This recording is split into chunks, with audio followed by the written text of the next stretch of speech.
Oh, you know what I love? Sports. I love sports. Sports. When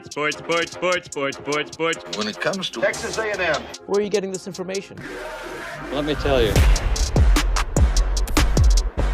Welcome to TexAgs.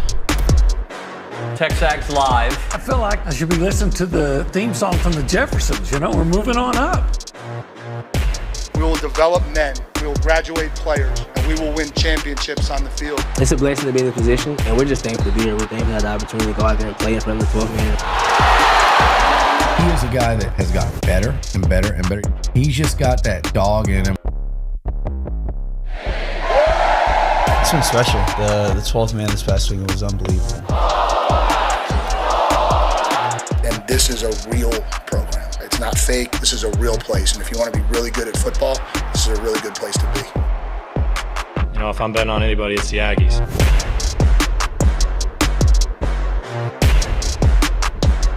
Do we want to feel good about Aggie sports at the moment, or do we still want to just be grumpy and angry? I'm talking about the fan base, not you in per se. How do we proceed this week? Well, I think you just have to be realistic at all the times. Because one thing I learned a long time ago in this business is, especially when you have really educated, faithful fans, you can't BS them.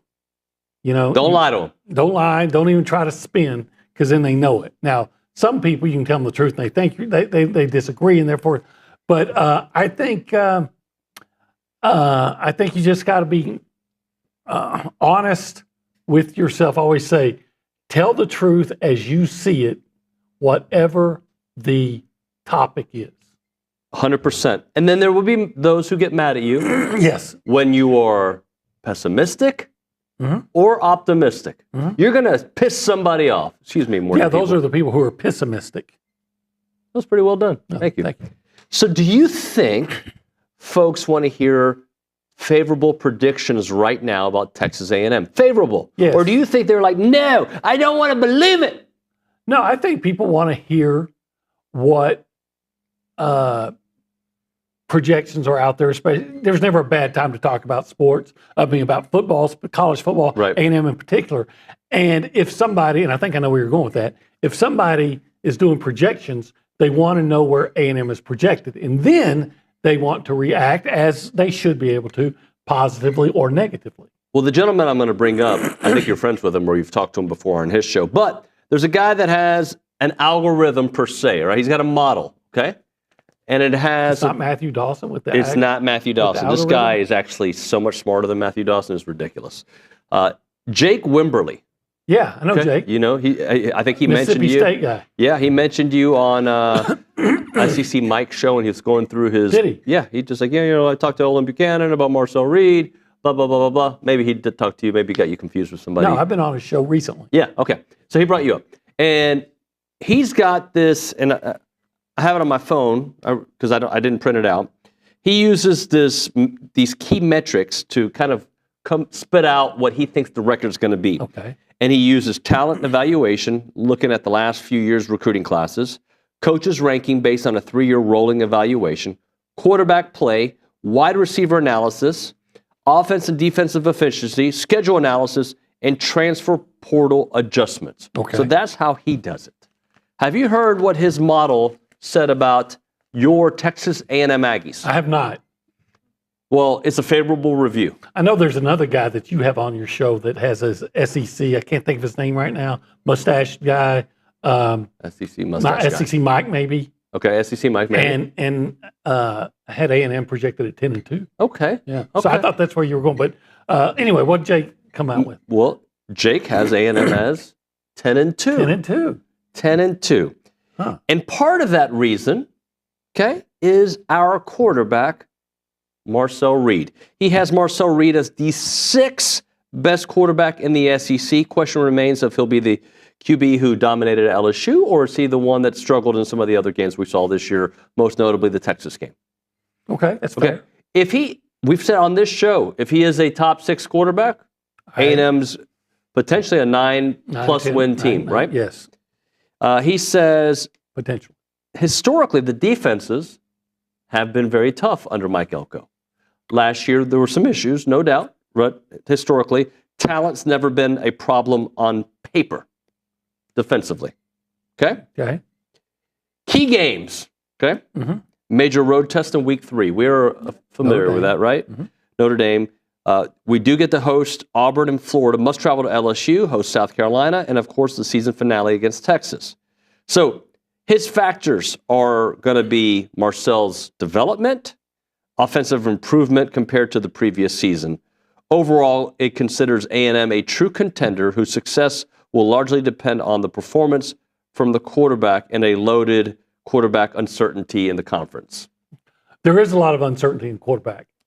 All around the conference. Yeah, I think that if you look at LSU and you look at South Carolina, people say, okay, they're pretty set at quarterback. Yep. Who else is? Alabama is. Vanderbilt is. Vanderbilt is. Alabama is not.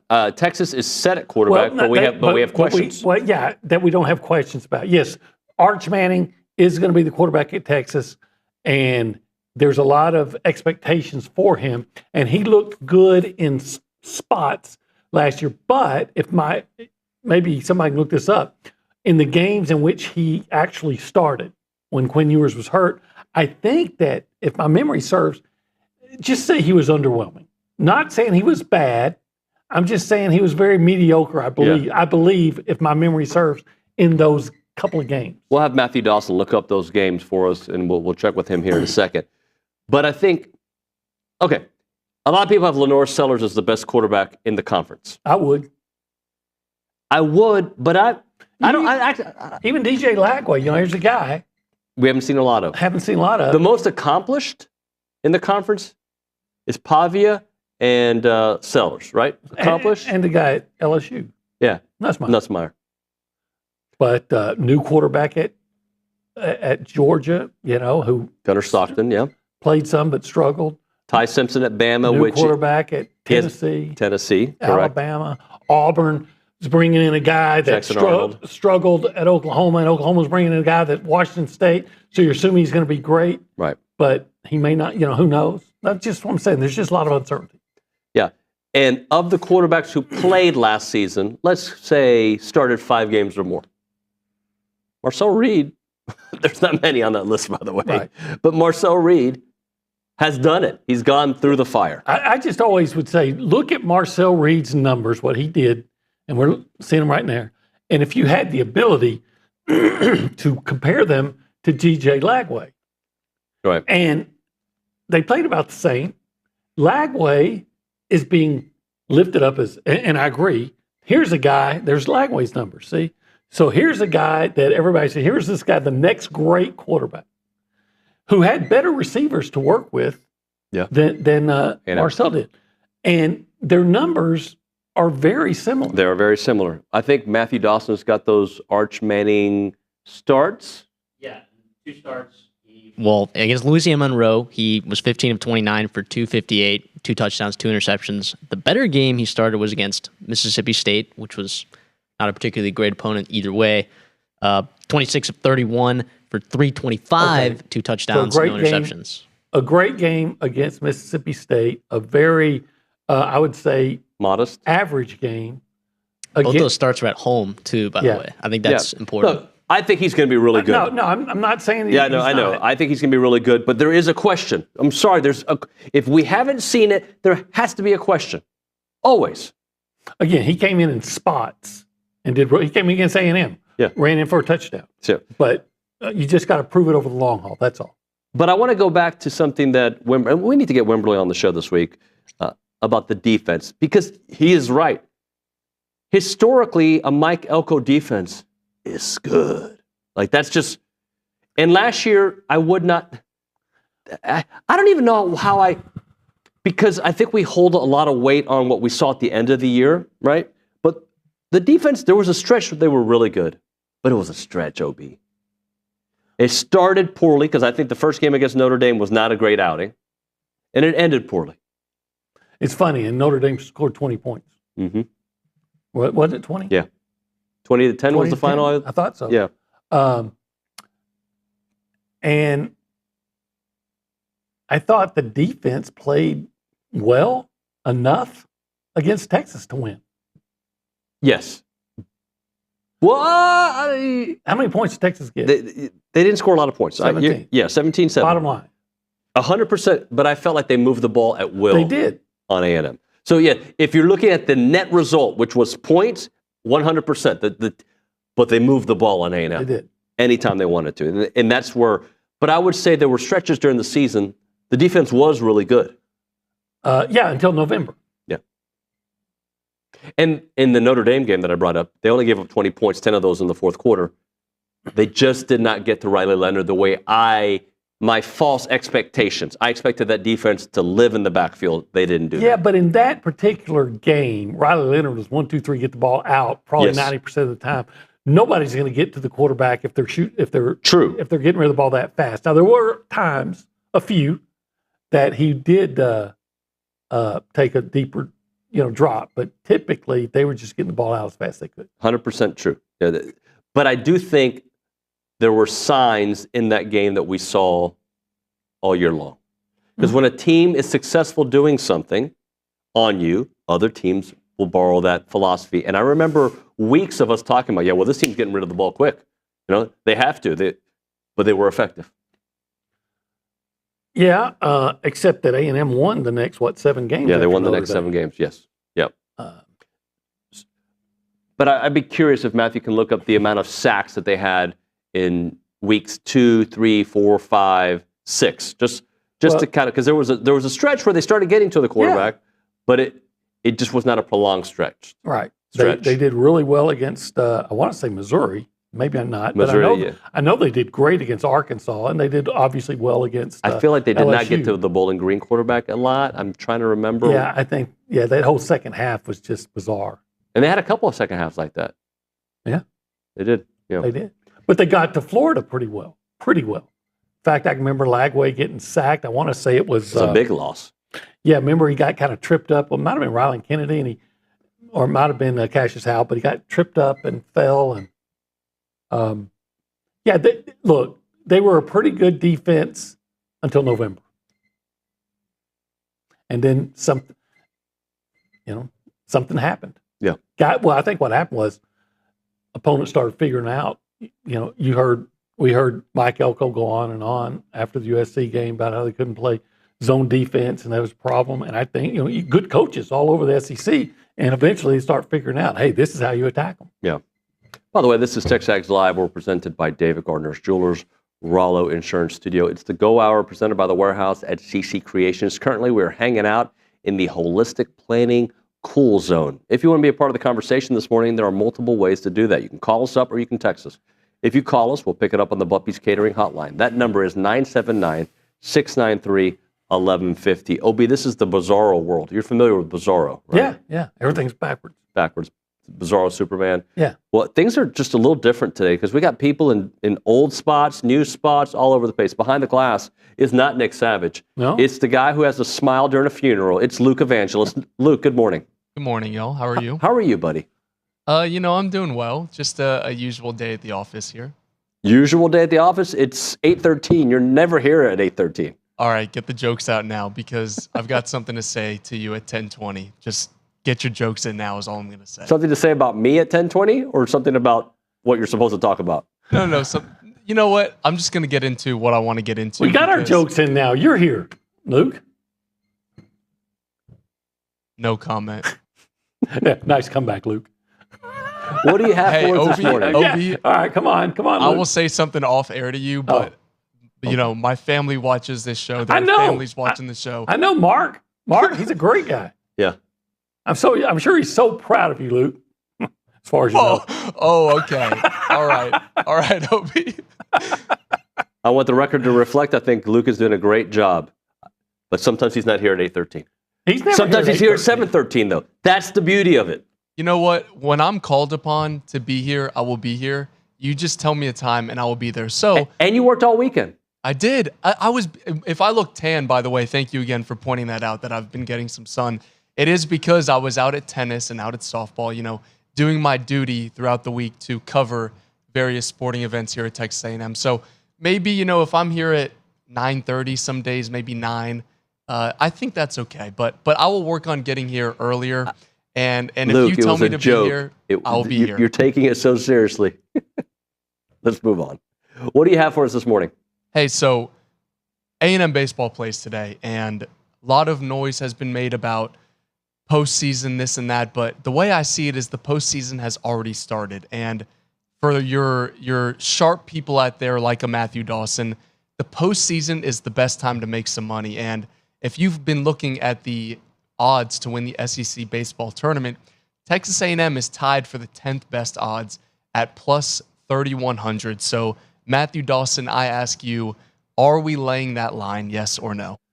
I mean, historically, if you're betting on postseason games, that's like when Vegas is at its sharpest, so there's less leverage for you to make money in those situations. But 31-1, I don't know. I don't know if I like that. I could put $10 on, $310.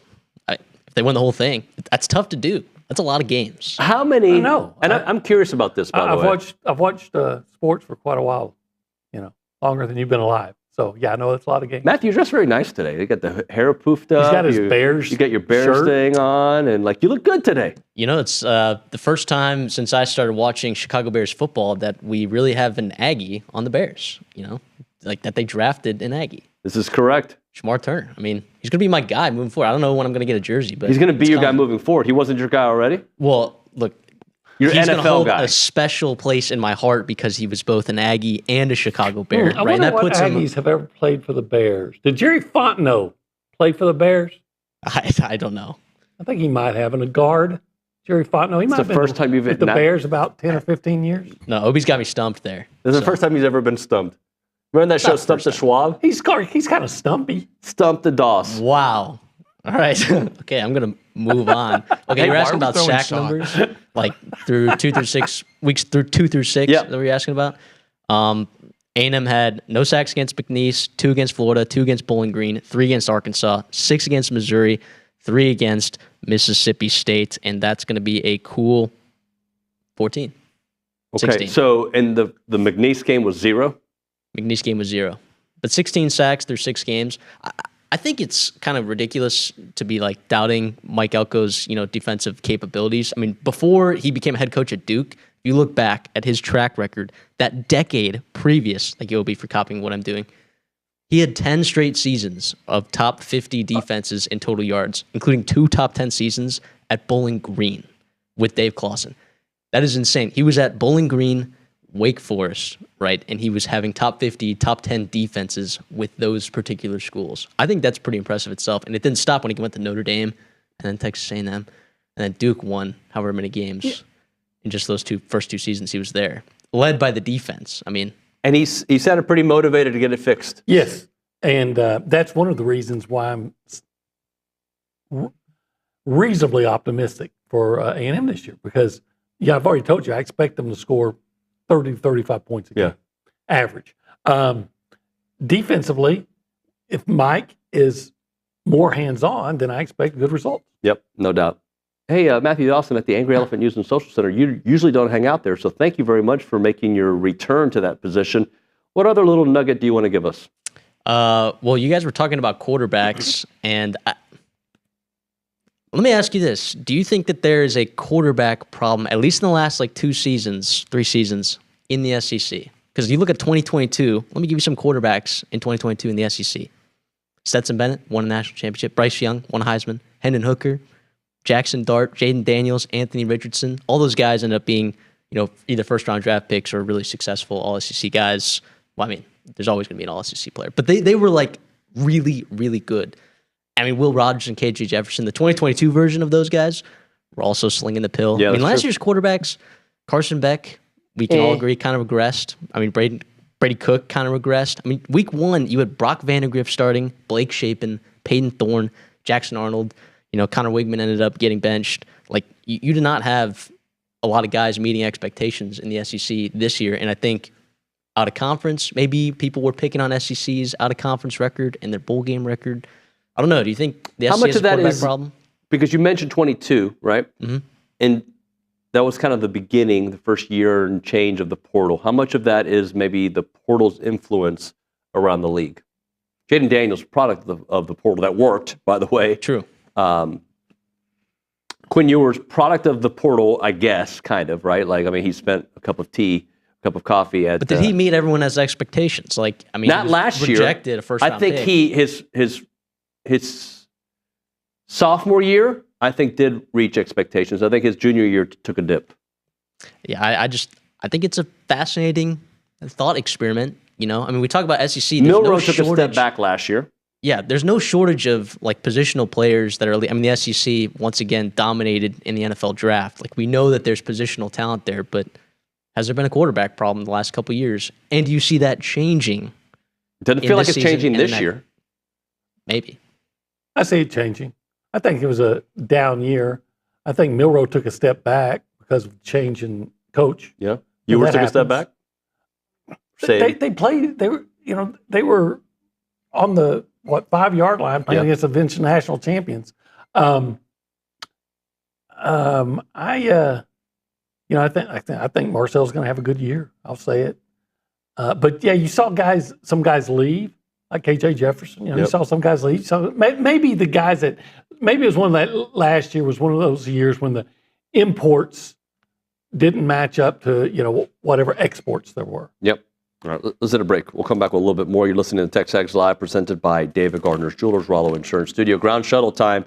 They offer frequent and reliable shuttles from Bryan College Station to George Bush Intercontinental Airport. When you're traveling this summer, you're taking a vacation, your kids are going back home between the summer break and whatnot, you need to reach out to the good folks there at groundshuttle.com because they're going to hook you up. They're going to make sure that you get to George Bush Intercontinental Airport in style. You can go there, you can sleep, you can read, you can hang out. You can just relax while you're on their shuttle because they're going to get you there. You don't have to worry about the traffic. You don't have to worry about the parking.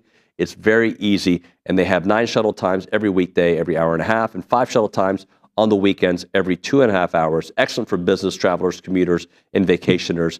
And they also have charter service, so you can book any vehicle in their fleet to accommodate your group size to go anywhere in Texas. Ground Shuttle is local, and they are fantastic at what they do. The website is groundshuttle.com. That's groundshuttle.com.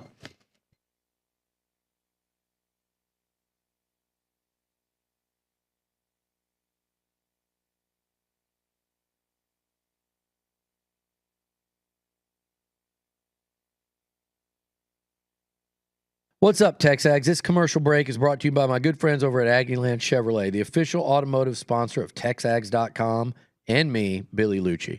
Greg Gunn is the proud owner of Aggieland Chevrolet and invites you to visit the dealership to experience true Aggie hospitality. From their friendly staff to the experienced service team, Aggieland Chevrolet is TexAgs approved. Check out the dealership off of Highway 6 in Bryan or go to AggielandChevrolet.com and tell them Billy Liucci sent you by.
As a reminder, the final segment of the program is at 10:50. But right now, caller number 12, 979-693-1150 will hook you up with your choice of a dozen pepperoni rolls or a large one-topping pizza from Double Dave's.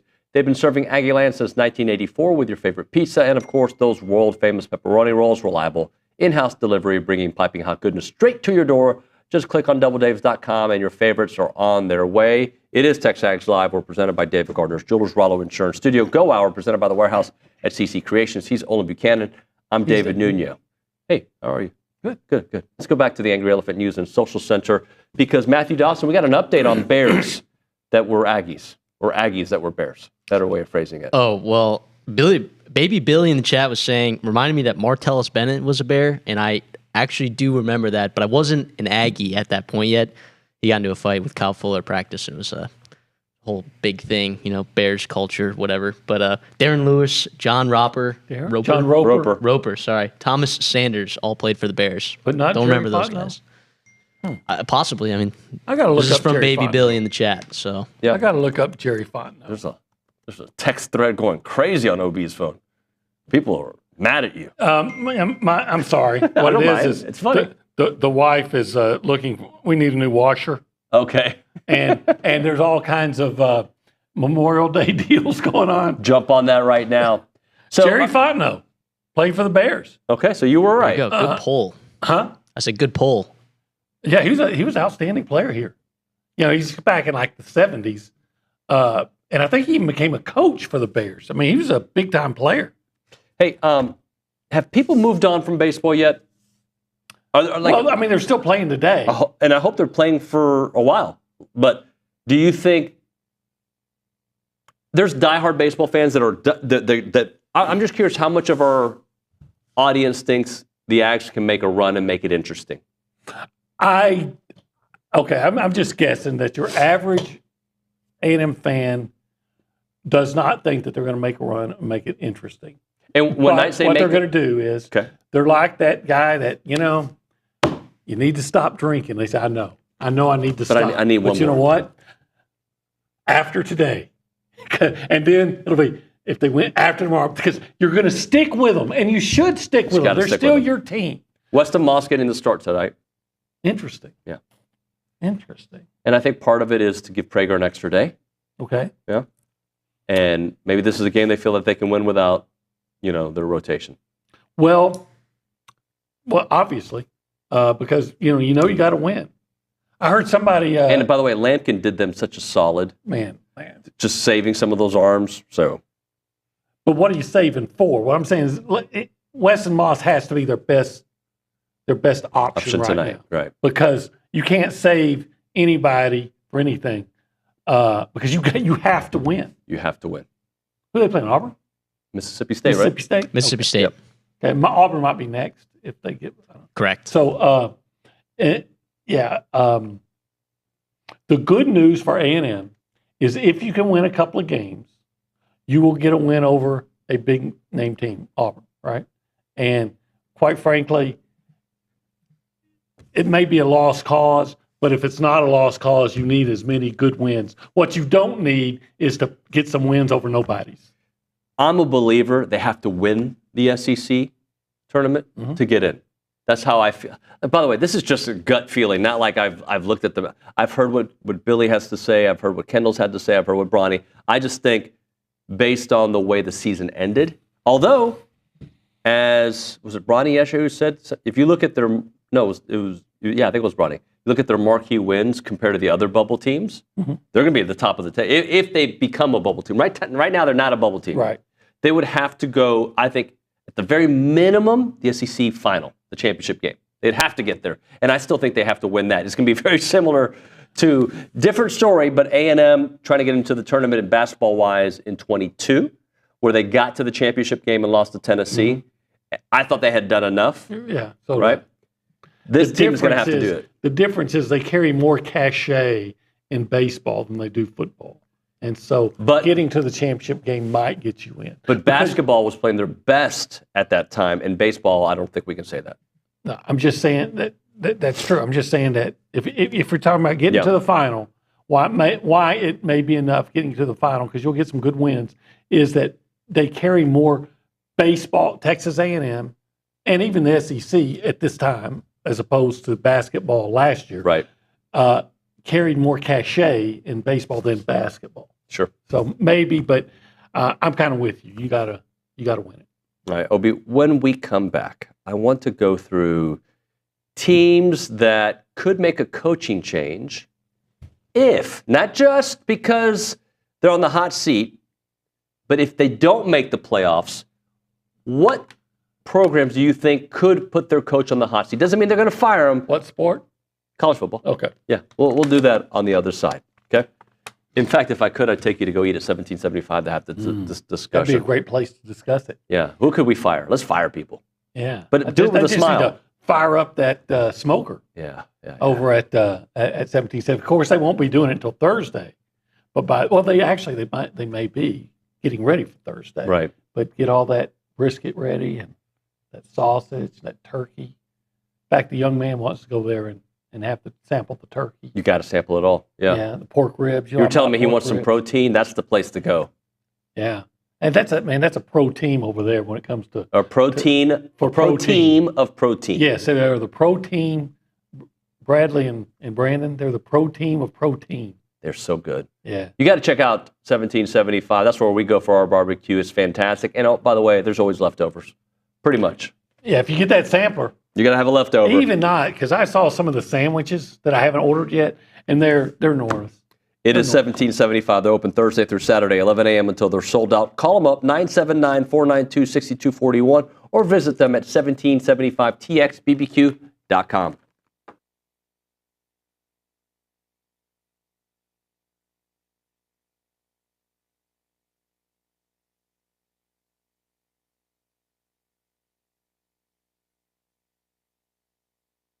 All right, guys, let's talk about some new partners, Aggieland Hydration and Injectables. They're Aggie owned and operated. They are an mobile IV hydration company that was founded back in 2024. I met with Sheldon and Danny over the last week, and they're awesome people. They really know what they're doing. They're proud to serve Bryan College Station with awesome services like IV hydration, Botox, and even some weight loss options. Whether you're looking for a quick boost of hydration or dehydration preventative, they can tailor an IV cocktail specific to your needs. And on a busy weekend, I know some of you guys might be partying a little bit too much. If that's the case, an IV can be one of the easiest ways to ensure you're receiving all those necessary vitamins and minerals to make you feel better. Their overall mission is to bring a more personalized and accessible wellness option to the broader range of clientele here in the Bryan College Station and Brazos Valley area. To book an appointment or inquire about it, just call them up or text them, 979-217-1561. Again, it's Aggieland Hydration and Injectables.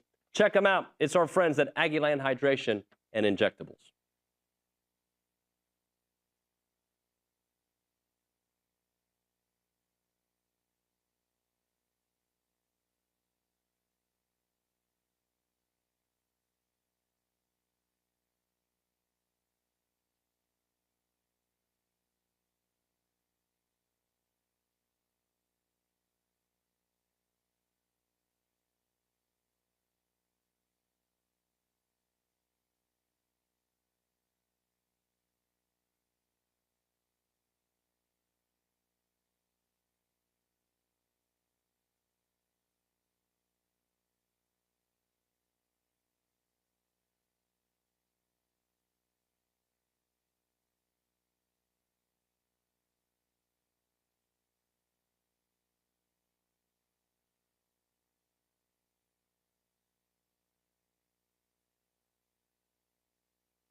Is your song right here? Yeah, I can remember Crowley, Texas, driving around in Randy Wilson's Cutlass with this blaring off the 8-track, and we were jamming. Of course, they turned off the music before you got to the chorus, which is a good thing, because now you're messing with an OB.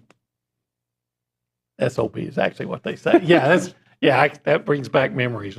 Nazareth. Hey, we're TexAgs Live. We're presented by David Gardner's Jewelers Rollo Insurance Studio. All right.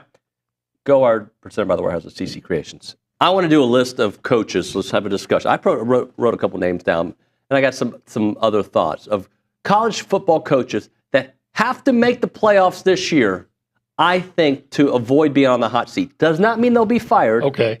Like, the first one I thought of, and you had a really good one during the break, Mr. Dawson, but the first one I thought of was Brian Kelly. I feel like he will not be fired if they don't make the playoffs. But if they don't make the playoffs, he's entering next season on the hot seat. That's fair. I think that's a good evaluation. I think the same goes for Billy Napier.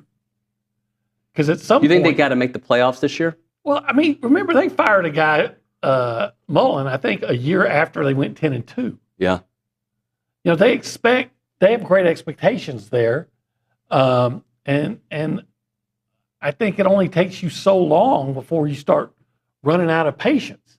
Now, he gave them a reason to keep him last year. They finished strong and finished 8-5, but 2 losing seasons before that. So if you get 4 years in, you're still not in the playoff. I don't know how long they're going to keep waiting. I think Sam Pittman's a guy. I think Sam Pittman is probably gone anyway. Well, if they get into the playoff, he saves them. I think he retires. Like, I did it. Okay. I'm just saying, not fired. Yeah. How about this? I got a name kind of like the Brian Kelly situation. What about James Franklin? If he doesn't get in the playoff. I think they're in the playoffs. Oh, I'm not saying they won't. I'm just saying he's already there's a certain amount of heat up there already. He was in one of the Final Four teams last year, correct? So yeah, he was last year. Yeah, I don't know if he'd enter the season on the hot seat. What do you think, Dawson? If he was in the SEC, it'd certainly be a playoff game. Yeah, I mean, how many schools can say that they've won a playoff? Hey, I've seen coaches fired a year after winning the national championship. That was different. It was the SEC. Just seeing you were also. It's more than one. You weren't even competitive, and you didn't win it with your players. You won it with someone else's players. But there are some that are gonna.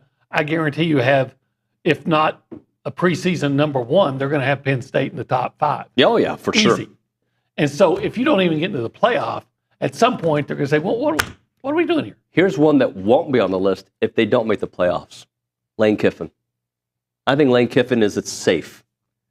Because of the goodwill of the 10-win seasons he's had the last, couple of years, I think they don't have to make the playoffs for him he won't be on the hot seat if they don't make the playoffs. Now, if they go 6-6, we're talking about a different situation, right?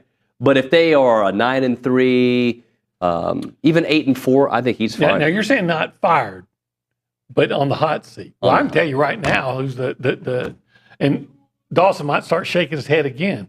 If they're 9-3 and not in the playoff, DeBoer is on the hot seat. Yeah, I agree with you. What do you think, Dawson?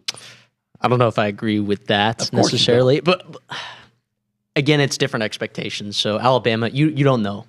You don't know what they're... I think I know. I think okay, he's on the hot seat on every caller that calls talk radio. So if he goes like 9-3 for this season and next season, you think he gets fired after the next season? Because that means if you go 9-3, you're obviously not meeting expectations. I think at Alabama, the expectations, the demands are so high that if you're not getting into the playoff, I'm not saying national championship, which is their expectation. If you're on the hot seat. I didn't say it'd be fired. Right. I'm saying the hot seat. 3 years without being in the playoff at Alabama. All right. Let me give you a name that won't. I know this year will be his second year. I'm saying. I don't believe there's 3 coaches that I wrote down that don't need to make the playoffs and still keep their job, but they have to show improvement. I don't think Billy Napier and Florida have to make the playoffs to keep his job. They have to show improvement, in my opinion. Brent Venables is another one. I don't think they have to make the playoffs, but they have to be better than they've been. Yeah, Brent Venables, if they aren't significantly better, he's going to be looking over his shoulder. Lincoln Riley. Lincoln Riley, I think, has to make the playoffs. I don't know that buyout. I think he's got a ridiculous. Yeah, the buyout. Maybe. I mean, they have the number one recruiting class for 2026 right now, like today. I don't know if you know this, but I've been around a program that the number one recruiting class in the country doesn't guarantee anything. Yeah. It's what are you going to do on the field? What are you going to do? And frankly, Lincoln Riley has been that guy that's always been gifted great opportunity and has really undersold it, underperformed. I mean, the hiring of Deanne Lynn improved their defense drastically. They had like almost 50 less missed tackles as a defensive unit last year than the year before. So there was improvement there. You're saying you need to see a significant jump after that for him to not be in the hot seat. I'm talking about wins and losses, and what do you do? At USC, you do not hire Lincoln Riley to be good. You hire him to be great. And he hasn't been. So that's true. What did he do his first year there? They went 10-2 at USC. Yes, Caleb Williams. With Caleb Williams, and then with Caleb Williams, they went like 6-6. Yeah, in the bowl game. Mm-hmm. Lost to Tulane. USC lost to Tulane. Then last year they were just kind of average. Should have had one more loss than they did. Here's another name that I think doesn't have to make the playoffs, but has to make a significant improvement. Hugh Freeze. Yes. Yes, I would agree with that. I mean, because Auburn, of all the crazy fans out there, Auburn's the craziest. They will poison. Auburn has they're one of the teams that fired a guy 2 years after winning the national championship. Yeah. Auburn is kind of crazy. And so, and remember what they're trying to do with their fan base. One of their main guys was trying to do with Brian Harsin. Yep.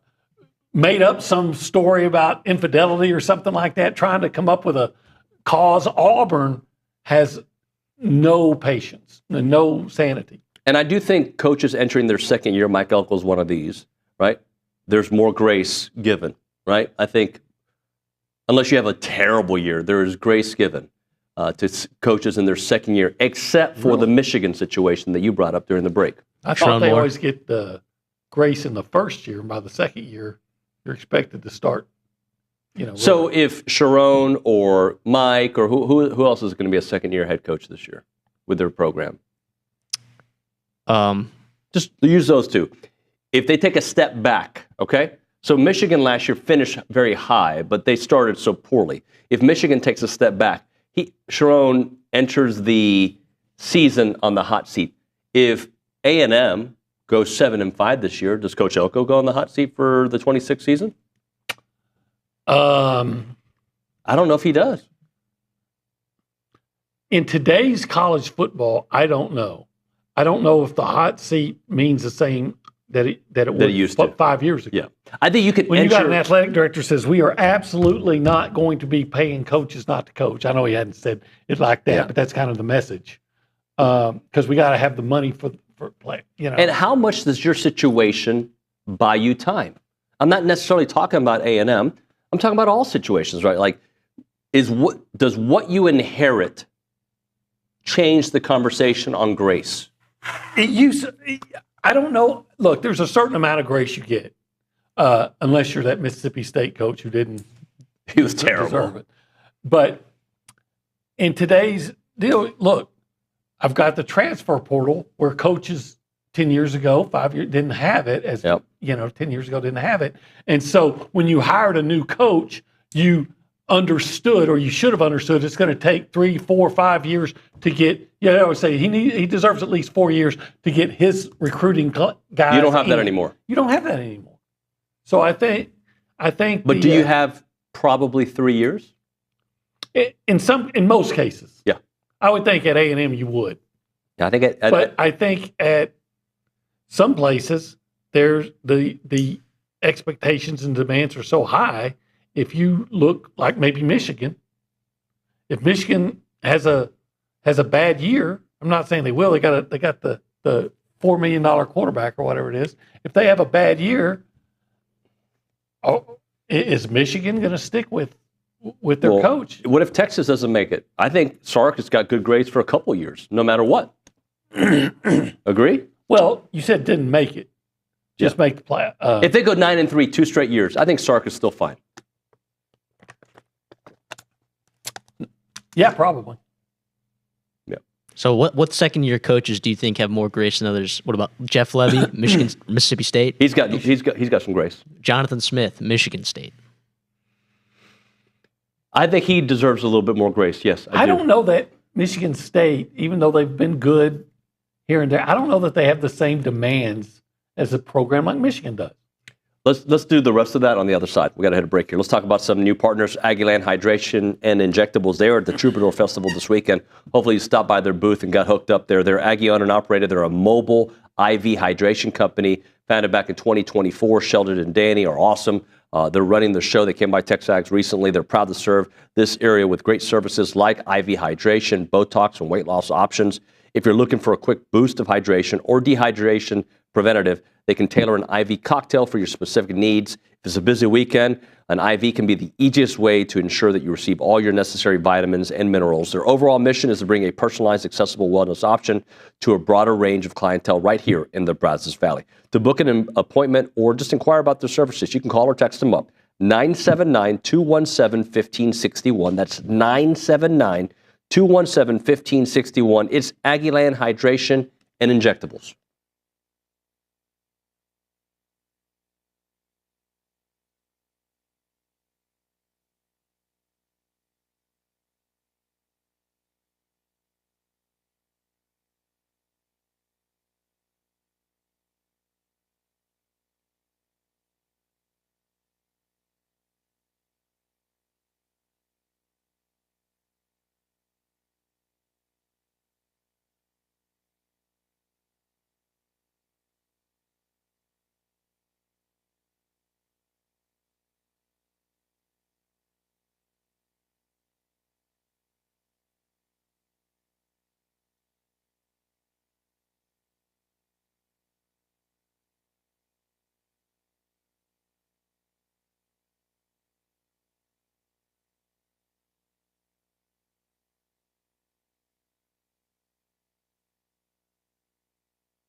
Obi brought a great name up during the break that I think should have been fired last year, but I like the guy, and his name is Mike Norvell.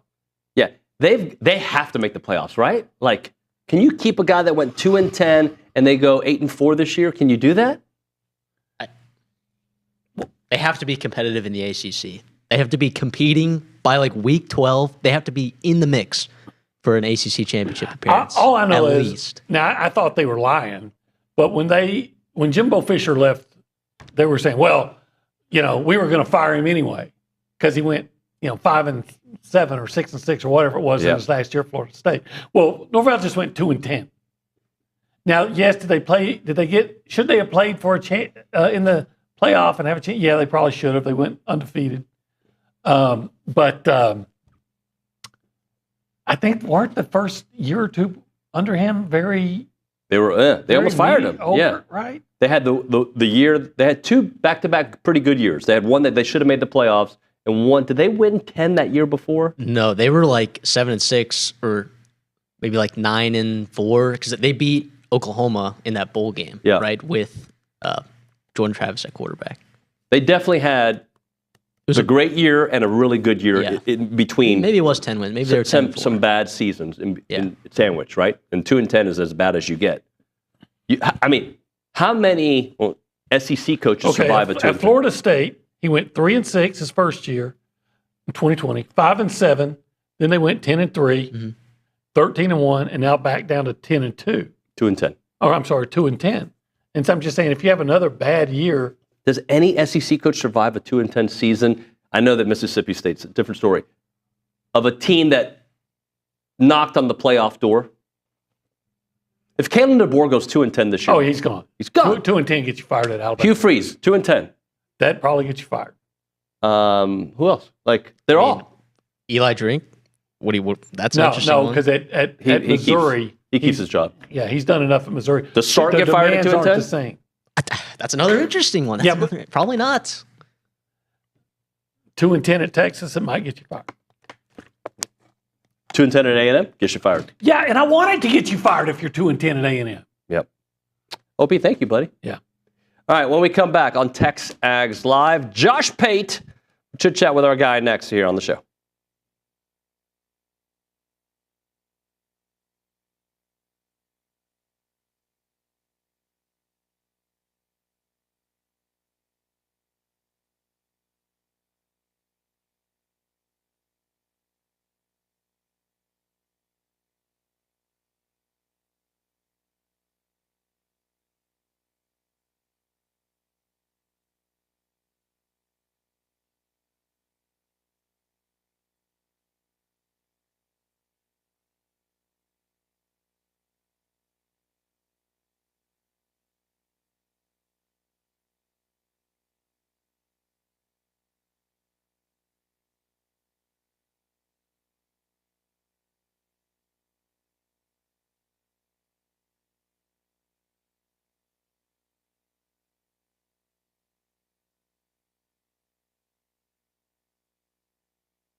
We're back. TexAgs Live. We're presented by David Gardner's Jewelers. We're in the Rollo Insurance Studio, hour number 2 of the program. Time for our weekly conversation with Josh Pate, brought to you by Academy Sports and Outdoors. Academy Sports and Outdoors is your new home for Jordan. Gear up today and take flight on the court and off the court and above the court.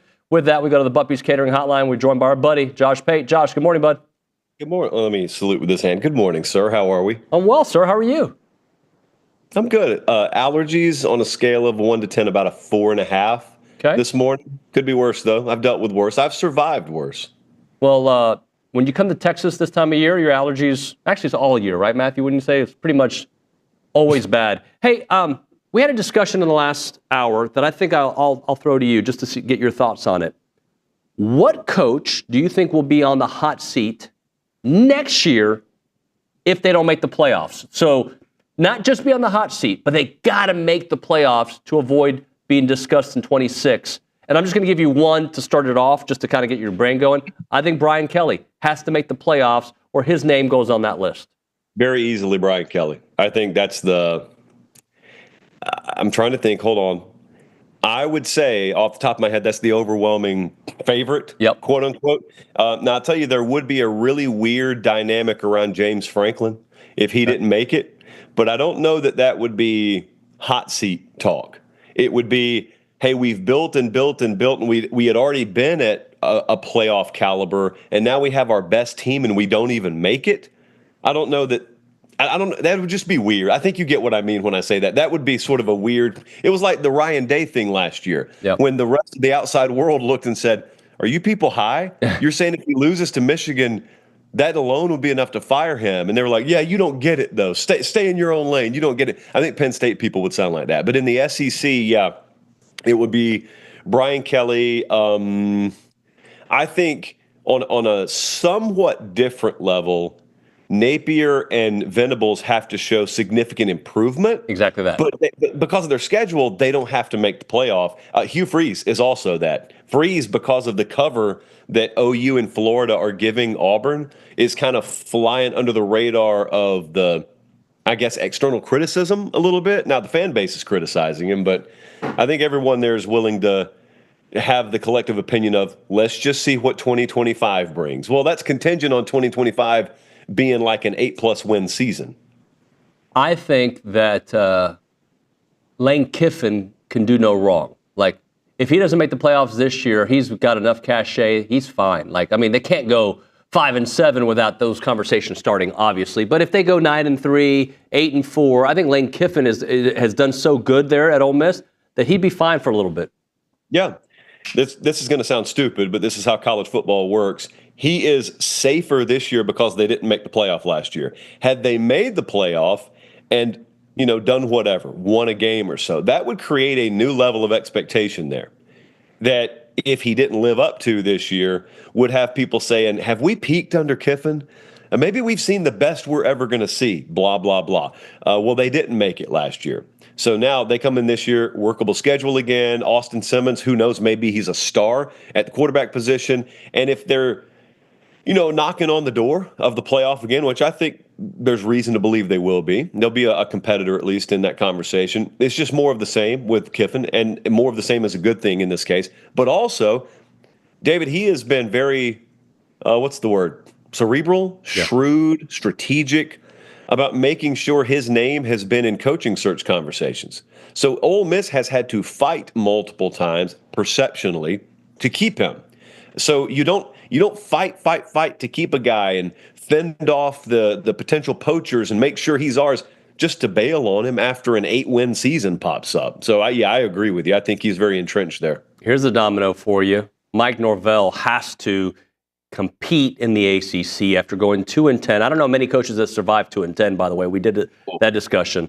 But if Mike Norvell leaves, Lane Kiffin could be the first call Florida State would make. But again, I think Norvell has to get close to the playoffs or make the playoffs. Yeah. Here is the funny aspect of going 2-10. You could triple your win total and just barely make a bowl game. So I don't know the answer to this question, so I'll just toss it out there. What is the level of acceptability with them? Because it would be true if they won 7 games this year, there would be a lot of positive momentum, relative to last year. But if I'm a Florida State fan, I don't forget that last year happened. I'll never forget it. But I am erasing that from my mind in terms of the calibration of the standard of acceptability.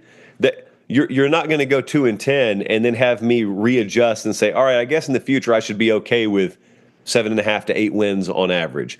No. If I'm paying you an entry-level salary, I'd be okay with that. If I was Florida State of 40 years ago, I'd be okay with that. But I'm the post-Bowden, post-Jimbo FSU. I am someplace that should compete. Hey, man, you got me to the brink of the playoff 2 years ago. 24 months ago, you won the ACC. You took us to the brink of the playoff. So, yeah, I still don't know. I don't know if I don't think he's gone if they win 8 or 9 games, certainly. But I also don't know what the tenor would be, I guess, from the fan base. Are they okay with that? Is that acceptable? I don't even view it as progress, David. I view it as starting over. So I think they're going to set like the first of several plots on the new plot point. I just think they wiped the slate clean. They just torched the entire earth. And whatever they do this year, that's like their starting point. Josh, all right. So again, to borrow that topic, what SEC coach would survive a 2-10 season? Because I don't think the list is very long. If Kalen DeBoer goes 2-10, bye. Hugh Freeze, bye. Like, there's a lot of coaches. Maybe Sark, because of the last few years, would survive that. But I don't know who would survive in the SEC. I know Mississippi State went 2-10. I'm talking about the teams that have knocked on the door or made the playoffs. Kiffin's the one who would survive it, because Kiffin's the one who, we just talked about it, you have to have a combination of things. You have to have a ton of equity, so you have to have maximum equity built up, and you have to be a portal-heavy team, ironically. Because if you're a portal-heavy team, you can reasonably explain away, well, we played portal roulette. This particular year, it went bust on us, and that's the risk of going the portal route. Texas, I mean, they've used the portal, but vast majority of their rosters recruited. It's homegrown. Alabama's the same. Georgia's the same. So, I mean, I don't know that those coaches will be fired if they went 2-10, but if they went 2-10, it would be a far more disastrous outcome, because they will have gone 2-10 with their hand-picked players instead of the portal guys. That's like the difference in your car having terminal issues versus a rental car having terminal issues. You'd freak out a lot more scenario A versus scenario B. Let me ask you one more coach that has to make the playoffs potentially. Mario Cristobal. Do you think he has to? I don't think he has to, because I think another 9-win season, while it wouldn't satisfy them, would not warrant hot seat consideration. But see, here's the follow-up. All right, so let's say you're a Miami fan, and let's say you said that to me. Hey, Mario's got to make the playoff this year. I would ask you, David, okay, well, what are you saying happens if he doesn't? He goes 9-3. He has 3 losses by 10 points or fewer. What happens? Are you saying he gets fired? And your answer would probably be, well, I'm not necessarily saying he gets fired. And I would say, okay, stop. That means he doesn't have to make the playoff. That's kind of like when people say do or die. Well, okay, if you don't do the thing, are you dying?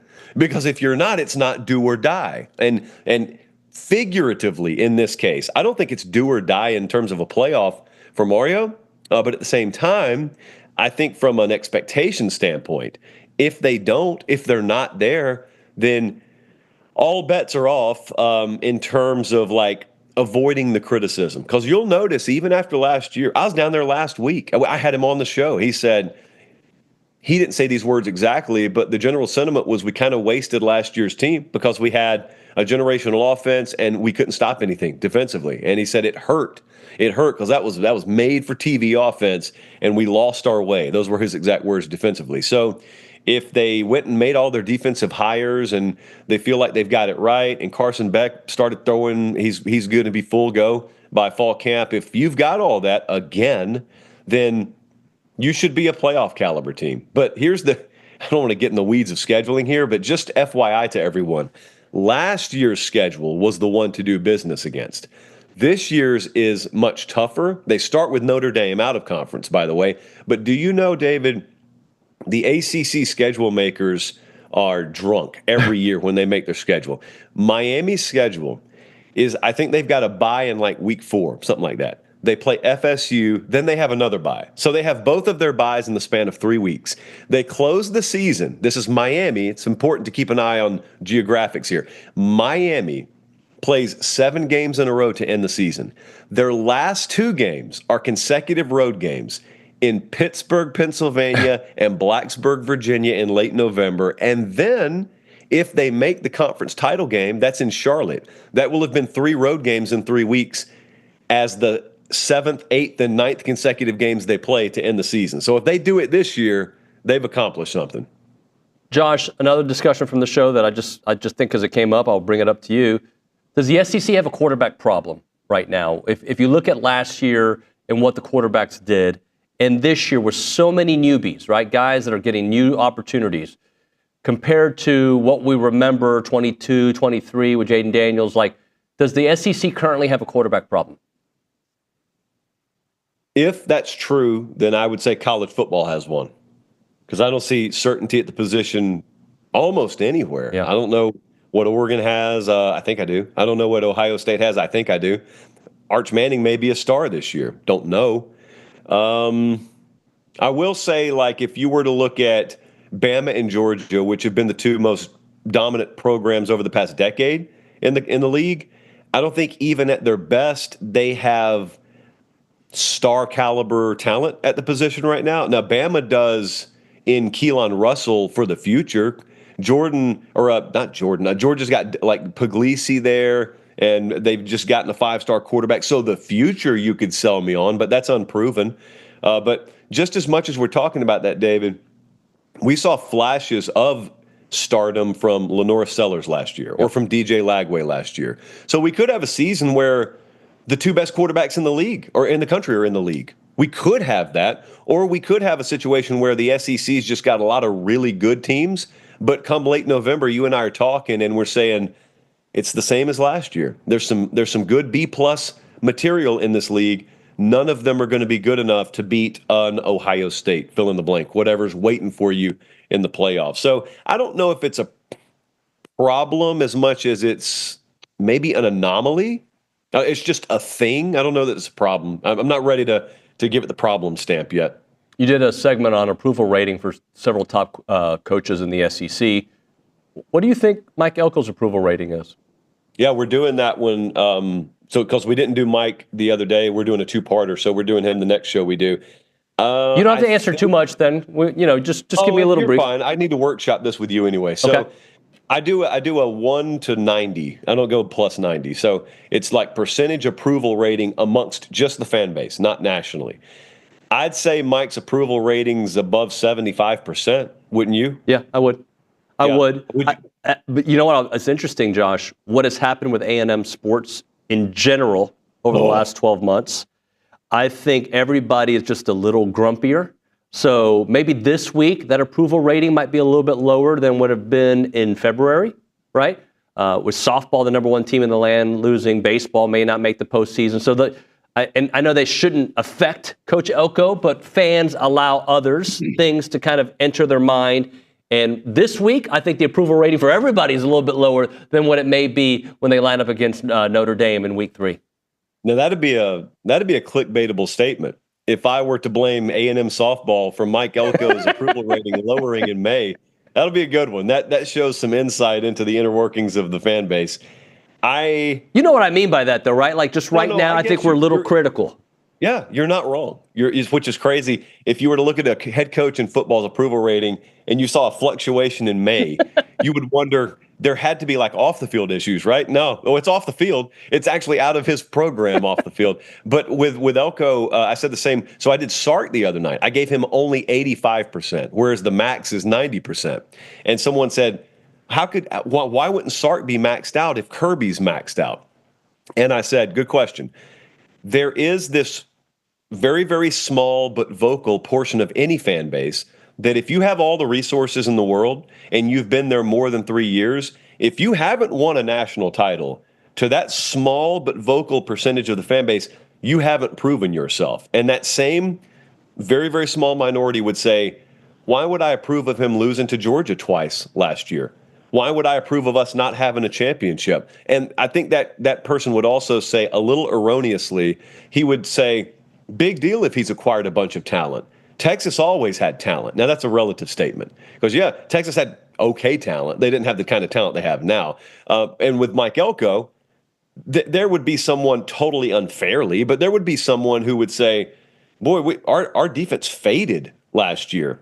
I mean, we were inconsistent last year. Why would I approve? Now, I think that person would be saying, I'm still undecided. I'm not giving him a thumbs down. I'm just not giving him a thumbs up. But in general, yeah, you got to go 75 to 80% for Elko right now. Yeah, I 100% agree. And I like how he addressed the media and put it on himself, right? Like, this defense has got to be better.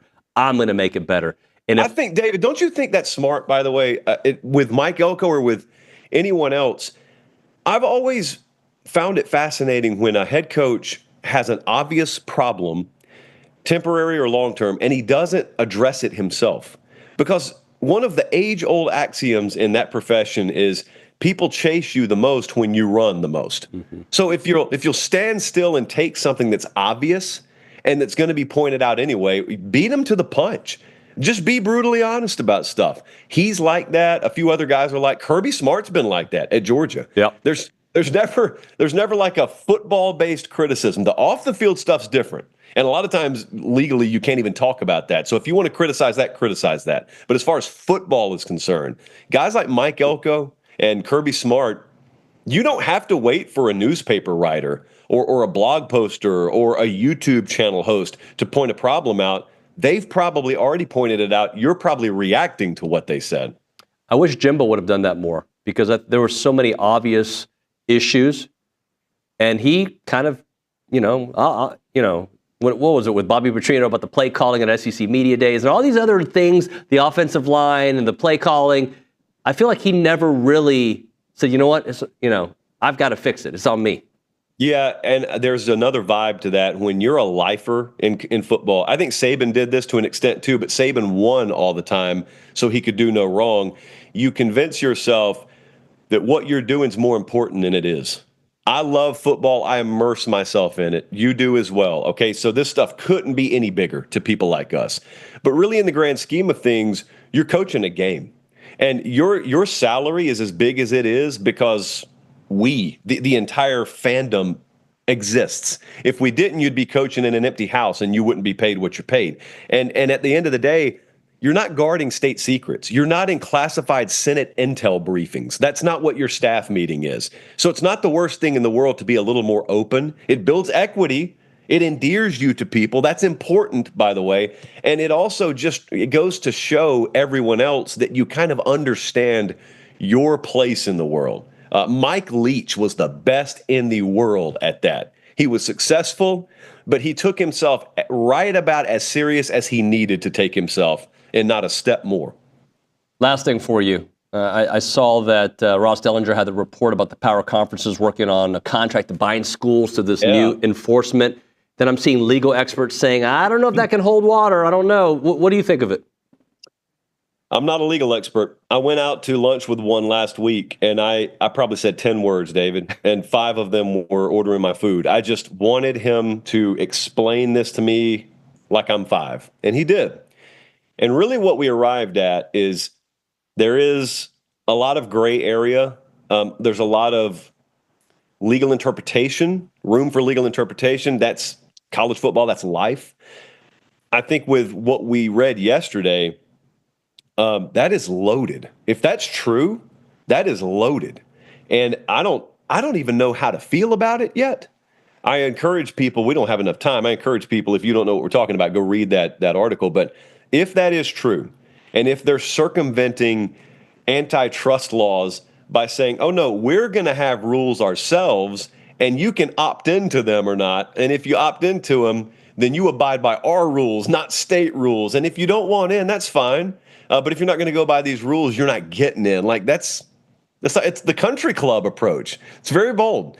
If that happens, at least you got structure. But I of course, you're going to have legal experts, translation, people who've made money off of suing the NCAA. Of course, you're going to have them say it's illegal. It's their way of life. So I get that. What I want to know, from someone who gets it, and I don't know who that person is yet, is does this hold water? Because I assume they're not even floating this out there unless their lawyers have said it will. Right.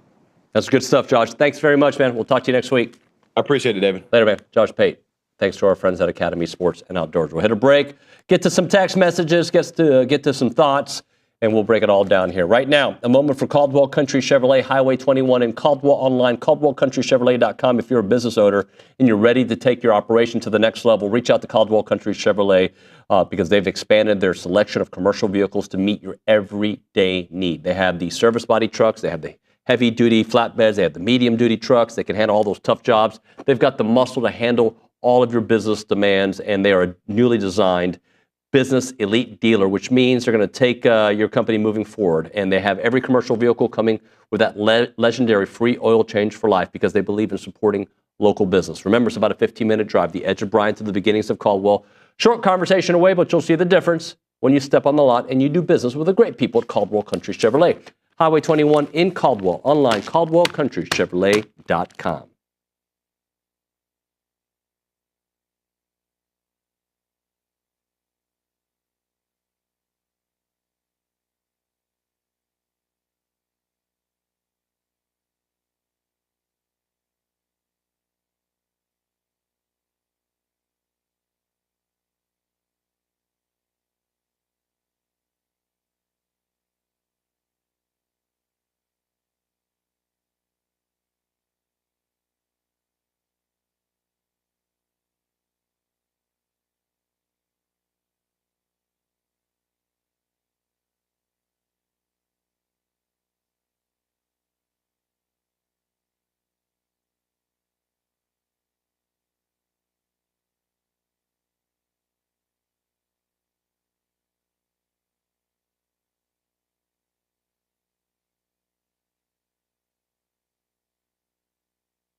All right, we're back. TexAgs Live, presented by David Gardner's Jewelers, Rollo Insurance Studio. We're going to go back to the Angry Elephant News and Social Center, but I'm just going to read a headline that I saw this morning. I didn't read the full article, but I get the gist of it just from the headline.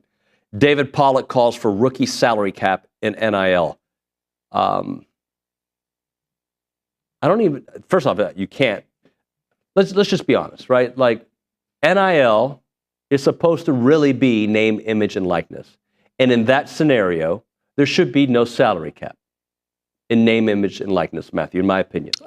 Agreed. But we masquerade NIL with your season salary, right?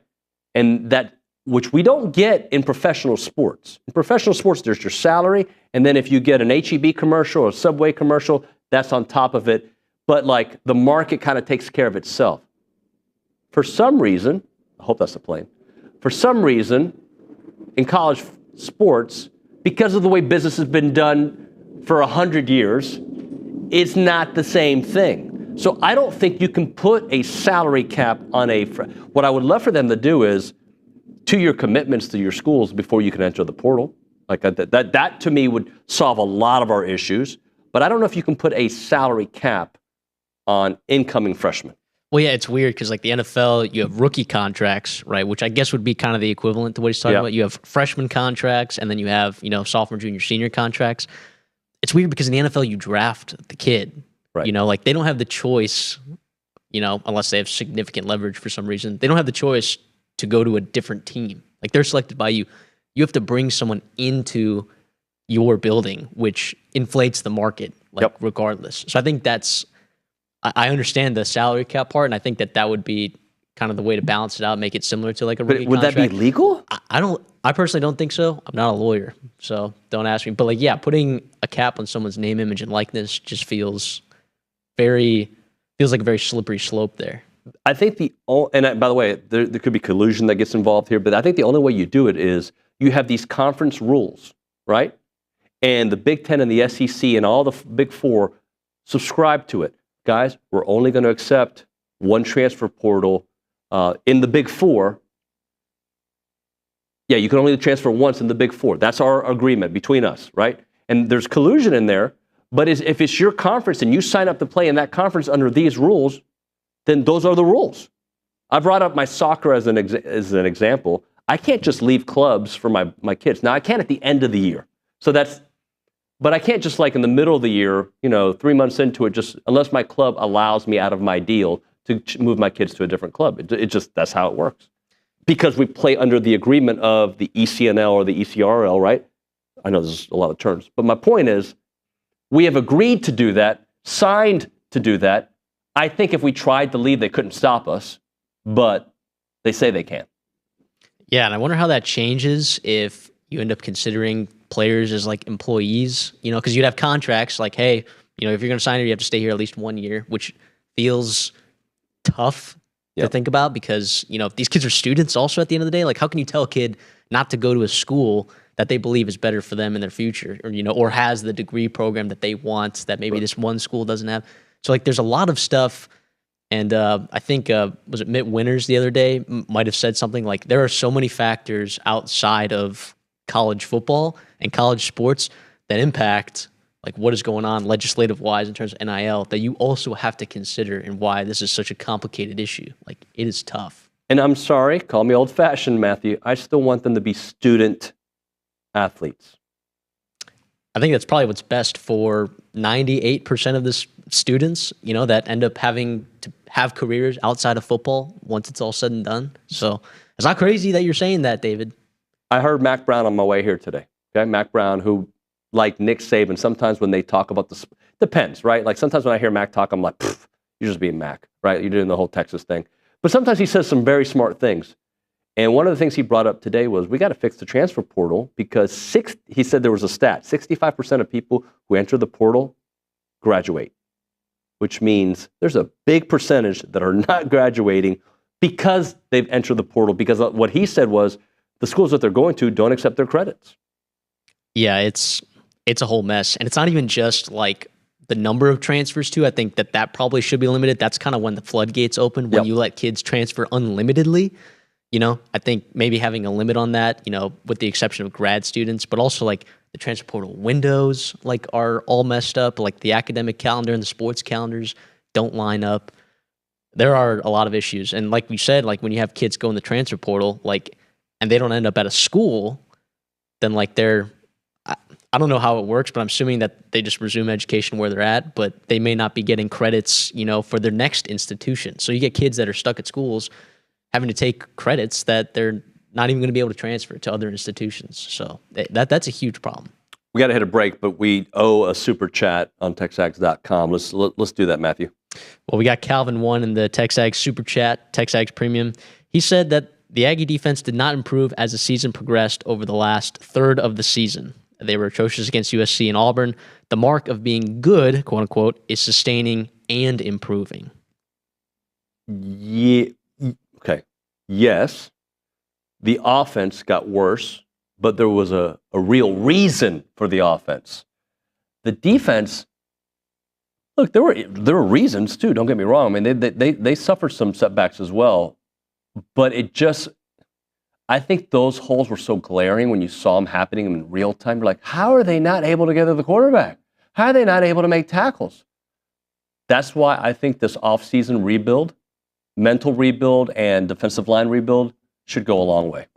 So, all right, we'll hit a break. We'll come back. Tony Tsoukalas is going to join us to talk a little Alabama football. Right now, if your car was hit by the recent hailstorm, please don't trust an out-of-town pop-up tent with your car. Trust somebody who's locally owned and operated. That's Classic Collision and Restoration. They specialize in paintless dent repair for hail damage. I was talking to some folks in our managers meeting recently, and they were talking about how their Tahoe had all these dents. Hello, reach out to our good friends at Classic Collision and Restoration. Those out-of-town pop-up tents are already gone from the hailstorm most recently. They're gone. They're not around. Go with somebody who's local, who's going to take care of you. They can handle your insurance claim and make sure your vehicle looks great. They've been around for over 25 years, and countless customers have trusted them, and they've gone back because Classic Collision is the very best at what they do. They offer very top-quality auto repair, and it's Classic Collision, and they do it their way. Don't just get your car fixed, get it restored with Classic Collision Restoration. Aggie owned and operated. Doug Leopold, class of 1993, will take care of you. Call them up at 979-779-8399 or online at classiccollisionandrestoration.com. That is classiccollisionandrestoration.com.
All right, we're learning about SEC teams throughout the offseason. We're going to continue that here on TexAgs Live, presented by David Gardner's Jewelers Rollo Insurance Studio. We go to the Buppy's Catering Hotline. Tony Tsoukalas, Alabama insider, the managing editor for Title Illustrated for Rivals, joining us here on the program. Tony, how you been, bud?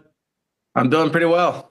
Thanks for joining us, man. So I guess my question to start off is just like, I feel like Alabama could be really good this year, but then I also understand the question marks of, well, let's see. Let's see what Ty Simpson looks like if it ends up being Ty Simpson. So when we look at Bama this year, what do you think? Like, how good can they be in year 2 under Kalen DeBoer? Look, here's the thing about Alabama. Really outside of Ryan Williams, they don't have that superstar guy, but they are solid at pretty much every single position. And the depth they have is pretty good. So you're going to need people like Ty Simpson to step up. You're going to need, some of those secondary guys that were young last year to step up, but it's all there for Alabama. When you start breaking it down, there's not a glaring weakness. Look, they're going to go as far as the quarterback position takes them. That's college football. That's football in general. So, yes, it's weird to label them an elite contender, which they should be, without really knowing much about Ty Simpson, or at least knowing much from in-game experience. But it's there for Alabama. They could be an elite contender, and it's very viable. It's kind of a weird team in terms of it's not flashy yet. There's a few guys like Jeremy Bernard, right? Not necessarily a household name.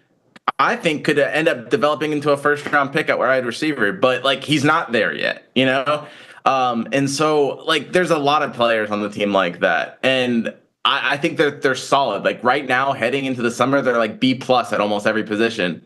And then you're just going to need a lot of those to hit up to A if you're going to be that, elite, title contending team. Help me understand what happened last year. The loss to Michigan, obviously the loss to Oklahoma.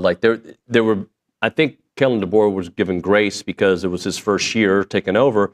But the loss to Tennessee, these losses, I feel like they were bad losses, right? Not that losing to Tennessee last year was a bad loss, but it feels like the wins were really nice, but the losses hurt way more. Yeah, so there's a lot of things I think you can attribute last season to for Alabama. One, just the complete culture shock from going from a Nick Saban run team to a Kalen DeBoer run team.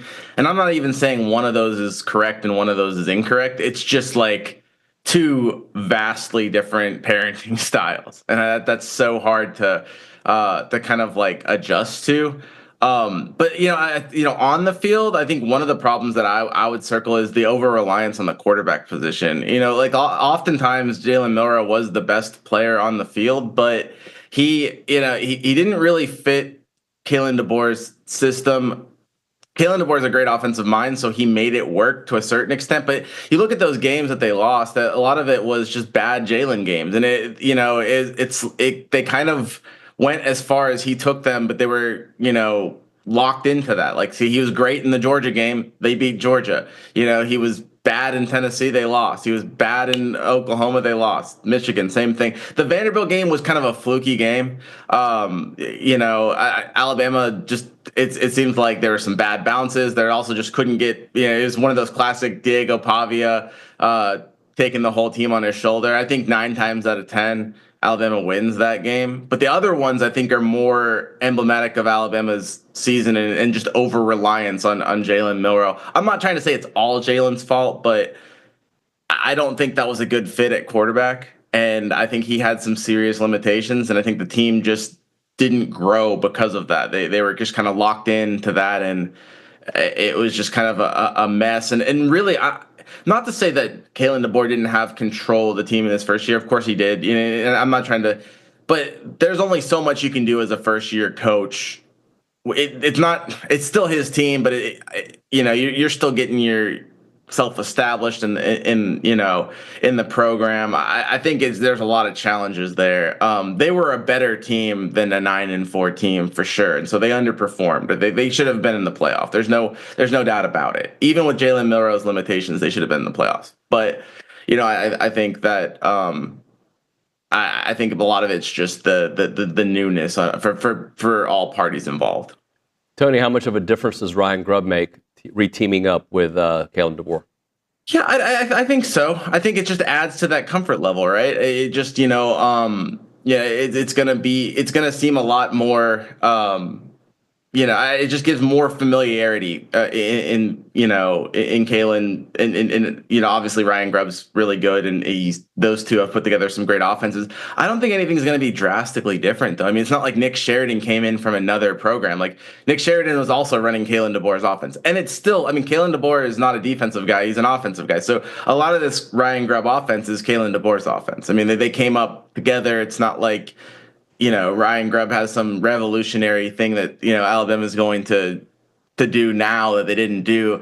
I do think that he's more experienced as an offensive coordinator than Nick Sheridan was, and I think that will probably help. But anyone that's like expecting Alabama to just do something totally different than last year, I mean, that's not going to be the case. What was wrong with the defense last year, and why is it fixed this year, if it's fixed?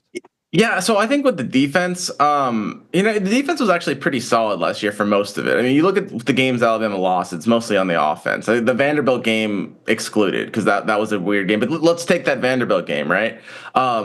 They got a lot of third downs, and Vanderbilt kept on converting. I don't think you had that Will Anderson, Dallas Turner, Chris Braswell kind of guy. I think LT Overton, you guys know about LT Overton. He must have led the league in almost sacks last year. I mean, he was right there at the quarterback, couldn't get home. And it just like if he gets home on half of those, he's probably at least for the draft. I mean, he had he got the pressures, he just couldn't get home. And I think a lot of times Alabama would allow quarterbacks to slip out of those situations, and they had a young secondary, and that led to converting on some third downs, which are just crucial and killer. I mean, like, especially if you're having a team that's bleeding the clock, if you allow them to have a third and long or convert on a third and long, it can be pretty disastrous for your team. I think to answer that question, I think LT Overton might be the guy that, moves the needle for Alabama. You got to think it's coming there for him. He's a 5-star kid. I've seen him mentioned as a possible first rounder. Like I said, if he gets home on those sacks, I could see him being a 10-sack guy. He'll have to show it.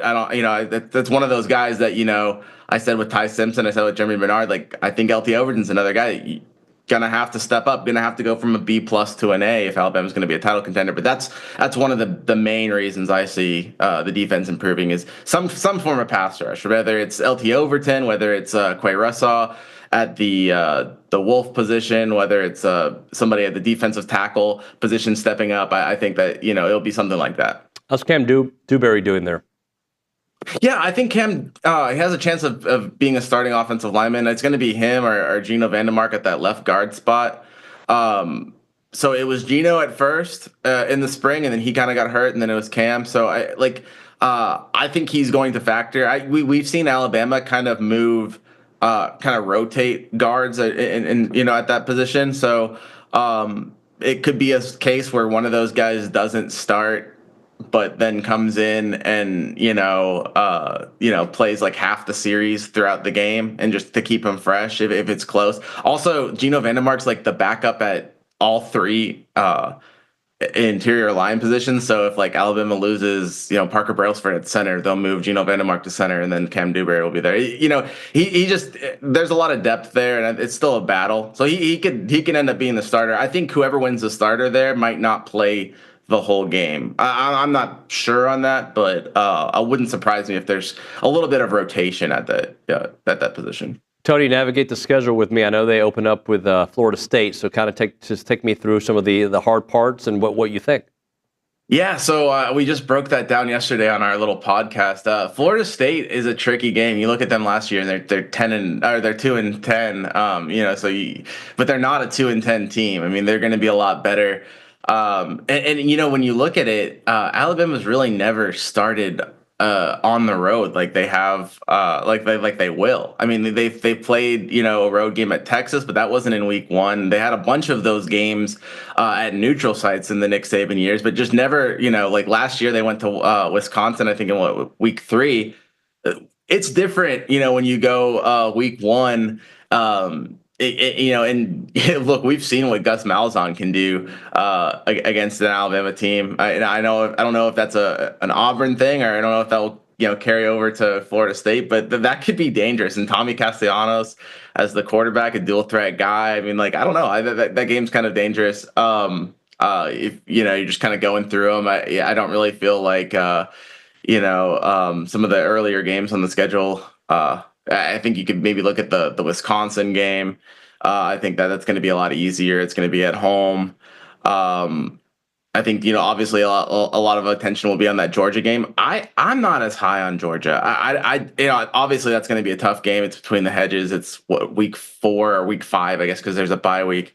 I'm not a huge, I want to see it more from Gunnar Stockton. And I know I'm saying that talking about a team that's also has an inexperienced quarterback in Ty Simpson, but there's a lot of things with that Georgia team that I'd have. They're replacing a lot on the offensive line. You're relying on a first-year starter at quarterback to gel with, transfer receivers.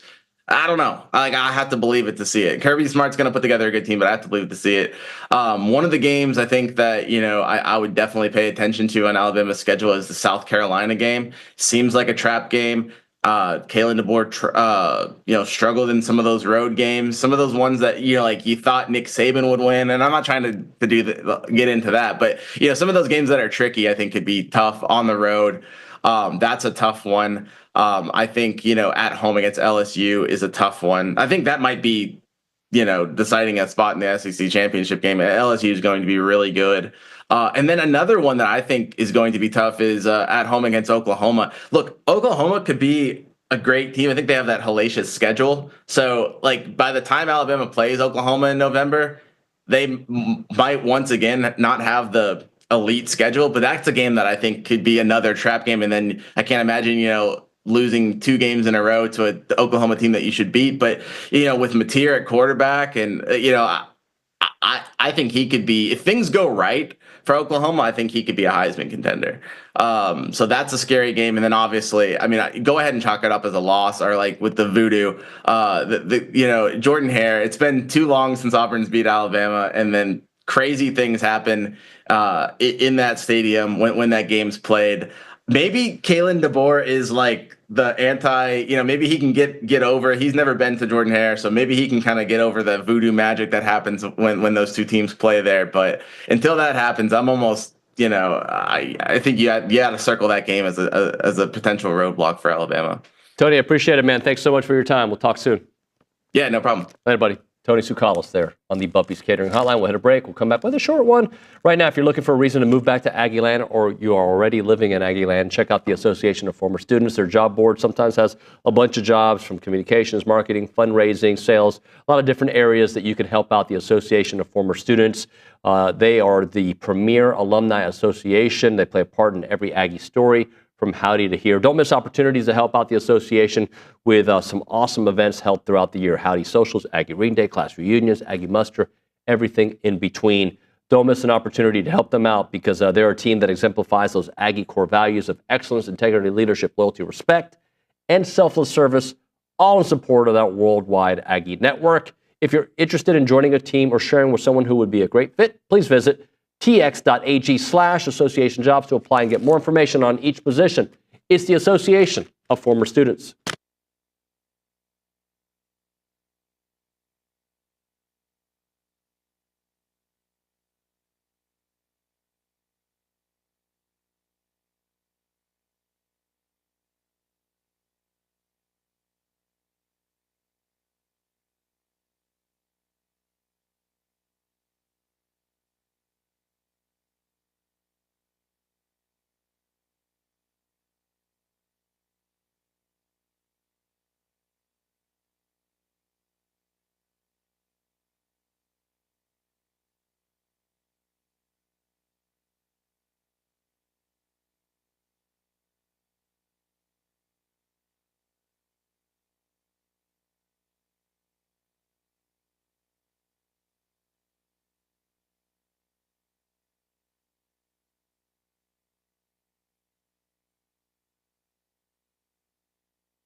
All right, we are back. TexAgs Live. We're presented by David Gardner's Jewelers. We're in the Rollo Insurance Studio.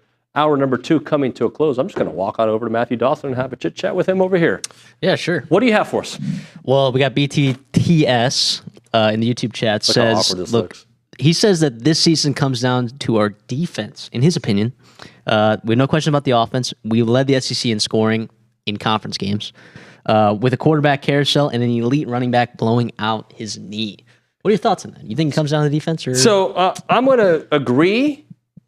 Yeah, I mean, I don't think you can ever put it on one thing, right? So to me is how do our players come back from injury, right? Both Le'Veon and Reuben Owens, because I don't think we got to see the full sample size of Reuben Owens.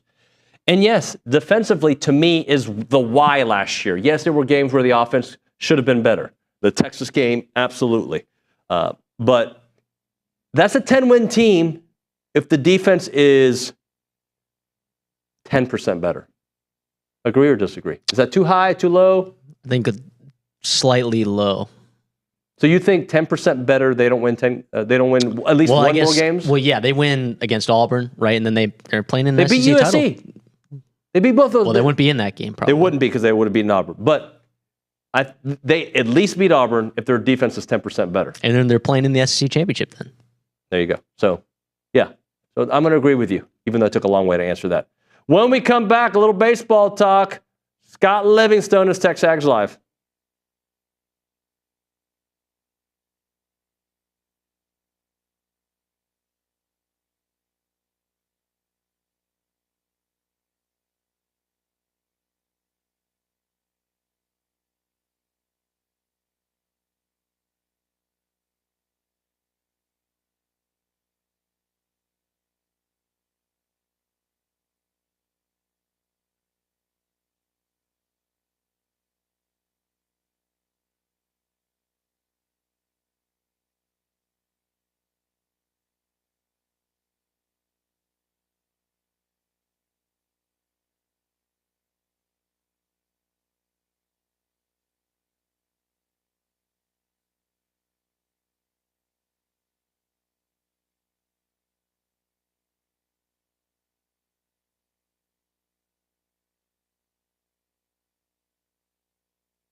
And we're back, TexAgs Live, presented by David Gardner's Jewelers, Rollo Insurance Studio. Let's go to the Buc-ee's Catering Hotline. Scott Livingstone joining us from the Ball 5 podcast, and of course, an Aggie great. What's going on, my man? How you been? Hey, I'm doing all right, man. It's an exciting day. I get baseball all day today. All day baseball. All right, so I know you to be, I don't know if the right word is optimistic, but you find the good in things, right? While certain talk show hosts get grumpy with losses. I'm not saying that you don't get grumpy with the losses, but I think you see. So can this team make it interesting? That's the topic we started the show with. I'm going to ask you, can they make it interesting to where they give the selection committee something to think about? Yeah, I definitely think that they can. I mean, like we said before, they're number one for a reason. They were number one for a reason in the preseason. The talent's there, the ability's there. You start to see Cash hitting the ball a little bit better. I mean, that adds to the lineup with Sorrell being out. Obviously, that hurts a lot. But, yes, I am optimistic until the game's over with, and then I get a little down. But, I still feel they got the talent, they got the ability, and you never know what the committee's thinking these days, right? I mean, we don't know what they look at, what they're comparing everything to, and it's just you just never know. So I just stay optimistic and let's just win. So this is kind of an unfair question because now we have the benefit of hindsight and what we saw, what transpired. But were they really the number one team? Because when you look at the teams, Scott, they brought some dogs back. But if you look at the team that played in the College World Series, this is a vastly different team from that team. Yeah, and I mean, we can always talk about not having Grahovac at the top lineup, Sorrell at the beginning of the year. But a lot of those rankings, and I talk about it a lot of times at the beginning of the year in my podcast, is that you never know. I mean, look how many times it changes, right? I mean, it changes week to week, LSU, Texas, whomever.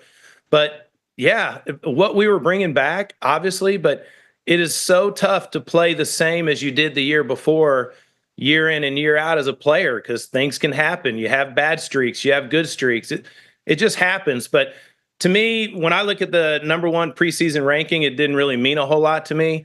I just knew that they had a really good team.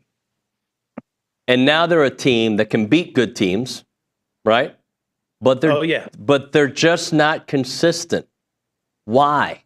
I ask you why, Scott. Man, you dirty rat, man.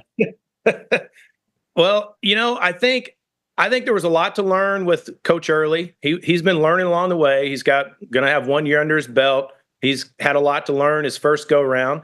To working with the guys too. I mean, you're close to the hitters as a hitting coach, right? You're closer than the manager or the head coach. So I think trying to differentiate that relationship has been a little bit of not a walk in the park for him to make that switch, and for the players to realize it too. But to me, when I look at the season, I mean, I'm a hitter. That's what I know. I don't know much, but I know hitting. And we just didn't hit. Yeah. And a lot of times last year we slugged. I looked back at the fielding percentages, and we were like 973 or 8 last year. We're right around that this year, even though there were more opportunities last year to catch the ball and throw it around, but it's still basically at the same clip. And your slugging can kind of hide some of those deficiencies that you may have on the hill, in the bullpen, or on defense. And that's what we did last year. We were able to cover up for it. And I just think the hitting hasn't really gotten to where it needs to be, but it needs to in a hurry. Scott, I'm going to go back to the first question I asked you, if they can make it interesting. And you said, yes, they can make it interesting. So what do you think that means? Does that mean they have to win the SEC tournament to get in the postseason? You think get 3 wins, they're in the NCAA? It's like, what do you think is going to take for them to actually make it to where the selection committee is like, guys, I know they struggled and I know they this and that, but they did this at the end, and they look at who they beat. How many wins do you think it'll take this week? I think they have to at least get to the championship game. I don't necessarily think that they have to win it, because you never know how the committee's going to look at it either, because whoever comes out of that other side of the bracket, whether it's Texas or Tennessee, what are they doing? Who are they playing? Who are they pitching? Are they setting up for the next week, not having injuries? Is that team trying to be in the top 16, the top 8? a lot of things will kind of fall into place as the week goes. We just have to keep winning. And I think if we can get to the championship game, win or lose, we've got a great chance to get in. The game notes have Weston Moss going today. When he's been good, he's been really good. He's had a couple of rough outings recently. Just what do we think about Weston Moss and the fact that you're not really going with one of your go-to starters here to start off this tournament? But if you do win, it does buy you a great rotation moving forward. Yeah, I don't have any insight, obviously, or inside information on why Prager's not going. I'm not sure why. I figured you'd go with your horse, even though, Lampkin threw amazing this past weekend. But I like our chances with Moss as well. Let's see how long he can go, because I am a huge fan of fastball changeup. Huge fan. Being a hitter that had curveball, you can pick up a little bit easier, but fastball changeup, when you have good ones like that, and our starting pitching has good fastballs and changeups. So having that type of guy pitch, if it's not Prager, it gives us a chance, I believe. All right, Scott, let's talk about some good things, because I feel like I've been peppering you with like the tough ones. Let's go good. You mentioned Justin Lampkin, that 15 strikeout performance, complete game. Like, it felt like there's been a couple points in this season where I felt like the season was over, right? The season felt over after Missouri. The season felt over after the Tennessee no-hitter, right? But it wasn't over. Now, they didn't follow up Saturday with a win on that Sunday, but that performance right there, I think, is like, we may not look at it as fondly as we could if they don't make the postseason, but I still think that was a generational performance. Oh, yeah, 100%. As we watch the team go, they start to kind of go down a little bit, then they give you a little bit of a nugget that gives you hope, and they're like, whoa, okay, yeah, that's how this is going to start happening every day, all the time. Let's just keep rolling like this. And that's hard to do.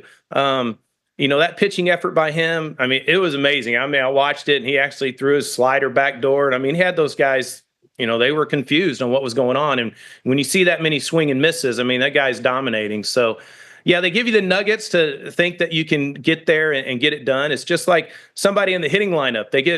They're going downhill, then they get a big hit, and you're thinking, here we go, we're going to turn it around.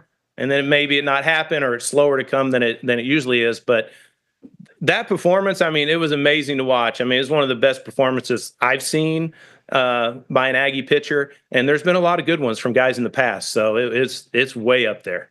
On the Friday show, on the Baseball Bunch, we talked about guys that met expectations, exceeded expectations, maybe went under expectations. I think Lampkin's the one that you can say, if he didn't just meet it, he certainly exceeded it. Oh, definitely. I was talking to my wife. I said, this guy's going to be a big-time pick in the draft. I think he's going to go higher than a lot of people think he is, because he has that good changeup. He's got that good movement on his pitches. He throws hard enough to offset that changeup and his breaking stuff.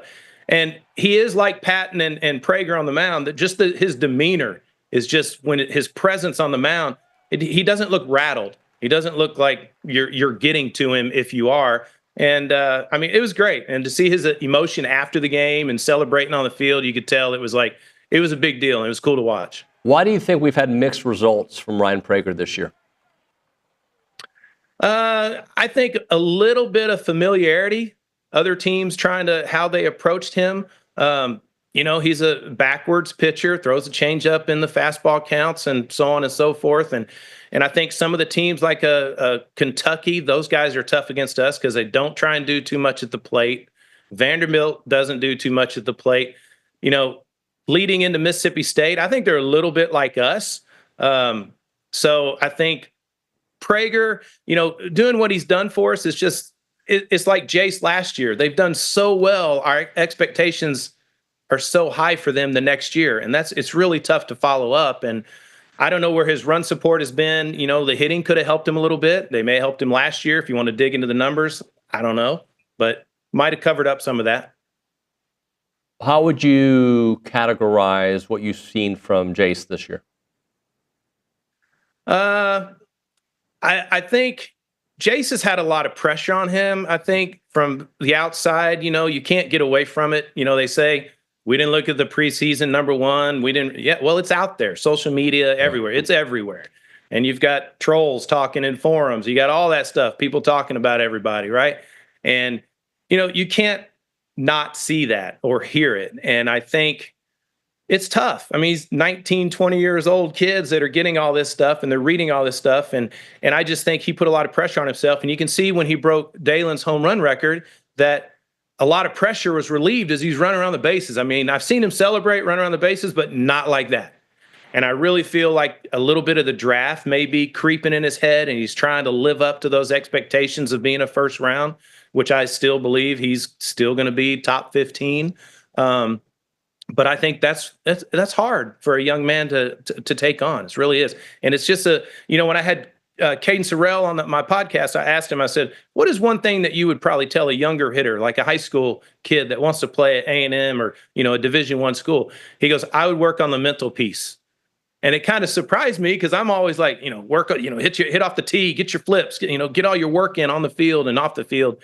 And I hadn't even thought about the mental piece. And I think that's a big part of what Jace has always talked about is like, you can't worry about the past or what's going to happen in the future. You got to be in the present. And I think he may have slipped a little bit away from that and just needs to get back into the present. How do baseball players work on the mental game? Well, I was a mental midget, so I don't know if I can do that. But, I was kind of tough on myself mentally. But I think you just have to go back to look at your successes and what you've done and just believe in your talent and the people around you and just do the hard work. And I would think that the mental part's the hardest part because it's a game of failure. 3 for 10, you're in the Hall of Fame, right? So it's just a game of failure. So you just got to understand that you're going to fail 70% of the time, and 30% of the time you're successful. It's hard to imagine, but it's true. Caden Sorrell, I think it's obvious he's been their best player, and when he's not there, you can certainly feel it with his future uncertain. Just talk about how important he's been to this team. This, the middle of the season run that they had, and not knowing his future, and I know what's been discussed out there. Just how big of a loss is it? Huge. It's a huge loss. What a shot in the arm when he came back. I think his first at bat, he homered, maybe against Kentucky, I believe. And so just the jolt he gave to the offense, the confidence that the offense was bringing to the field every day because, hey, we got, future number 1 big leaguer on the field coming back in the lineup. And so it's kind of like getting Braden Montgomery back or something after an injury, which we didn't. But if we did, it'd be pretty much the same thing because Caden's that special. And to lose him again, it was really disheartening. And I think it just kind of brought a little dark cloud over everybody too for the rest of that Georgia series. And, except for Lampkin. But, it's just, as hitters, you're like, golly, we lost one of our best guys. We've been struggling kind of all year. We get him back. Now we lose him again. It's just a bad break, man. I'm not asking you to answer job security questions, but how different do you think this team looks next year, considering Jace could be in the big leagues, the other changes, Ryan Prager, and, just the way college athletics works now? How different do you think this team looks next year? I think it's going to look pretty different. I don't know if we lose Patton in the draft. I don't know about that. Caden Kent, obviously he's a prospect. So I think it looks a little bit different. You look at the lineup that's in there now, it's a couple guys that aren't in there as far as Gavin and Caden. They'll be filling in 2 pretty important spots. But, with the portal these days and stuff like that, you can refill it pretty quick with some older guys. I think it'll look different. We may not have as much slug, but it'll look different. And let me ask you about this team, the way they are built this year. If they go on a run, and it's an if, right? So, but if they got hot, get to the championship game. If they get hot and they win 3-4 straight, you still feel like they're the team that nobody is going to want to face in the postseason? Oh, yeah. I've never given up on that. You look at the D1 standings or whatever, or the projections. What is it? The 4 teams to watch. That's kind of like, teams receiving votes in the bottom of the polls, right? They're at the bottom. They're not in it, but they're underneath. So that tells you right there that people still you never know, man. You need to look out for these guys. If they get on a little bit of a hot streak, they're trouble. And the talent's there. For them to make a run, I really do believe it's so. And for them to put them in as still one to watch after the year that we've had and everybody being down on them, I'd say look out. But baseball, it's a game of numbers. It's a game of percentages. And this is who they've been through the entire year. Is there evidence other than that middle of the season feel like, hey, this team can still like string it together? Not really. It's just baseball, right? And that's why I just don't give up hope on them, right? I just feel like, golly, Gavin Cash, look what he did. He's coming along because, you talked about expectations. He has not reached expectations this year. He's had a down year, and he'll tell you, for sure, he'll tell you. But to see a little bit of that, to see Lampkin, we got to get Jace going. That's key. And I just think I'm always going to believe that they can win until the game is over. And, I'm an Aggie, so I pull for them. But I also know that baseball is baseball, and you just never know a ball could bounce your way. Never know what Lampkin's performance will have on everybody, even though the next day wasn't what we wanted. But still, you never know. What's the latest with the Ball 5 podcast? Well, I'm hoping to have a lot more Aggie content, at least for the next month. That's my hope. But we're currently building a podcast studio in the house out of our media room. Excuse me. And it's taken a while, but then we'll have more video and some instruction and probably start talking to some of my former big league guys and kind of pivot a little bit towards that, but still focus on the A&M stuff. You do great, man. Thanks so much for making a few minutes for us. We'll talk to you soon, all right? Hey, enjoyed it. Thank you. Thank you.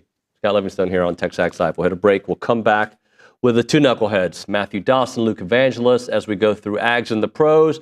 And we also ask Luke about some Aggie basketball stuff. Right now, business owners, your commercial vehicle is awesome, right? But your commercial needs is awesome as well, and they deserve specialized attention. And Rollo Insurance offers comprehensive consultation for businesses of all sizes, in particular expertise with family-owned operations. They can really get there and help you very much in that regard. Their independent agents provide an objective guidance on liability, property, and workers' comp and specialized coverage. Every business faces unique risk, from industry-specific liabilities to location-based hazards. In the Rollo Insurance Group, they have a business specialist that can take time to understand your operation and your vulnerabilities and your growth plans. They'll create a protection strategy, scale with your company, preventing coverage gaps that could threaten everything that you have built. As your business evolves, let your Rollo agent take care of you and your most valuable resource for risk management beyond just your insurance policies. What you need to do is check out the website, rolloinsurance.com/TexAgs. That's rolloinsurance.com/TexAgs, or call them up, 888-44-ROLLO. That's 888-44-ROLLO.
Hey, we're back on TexAgs Live.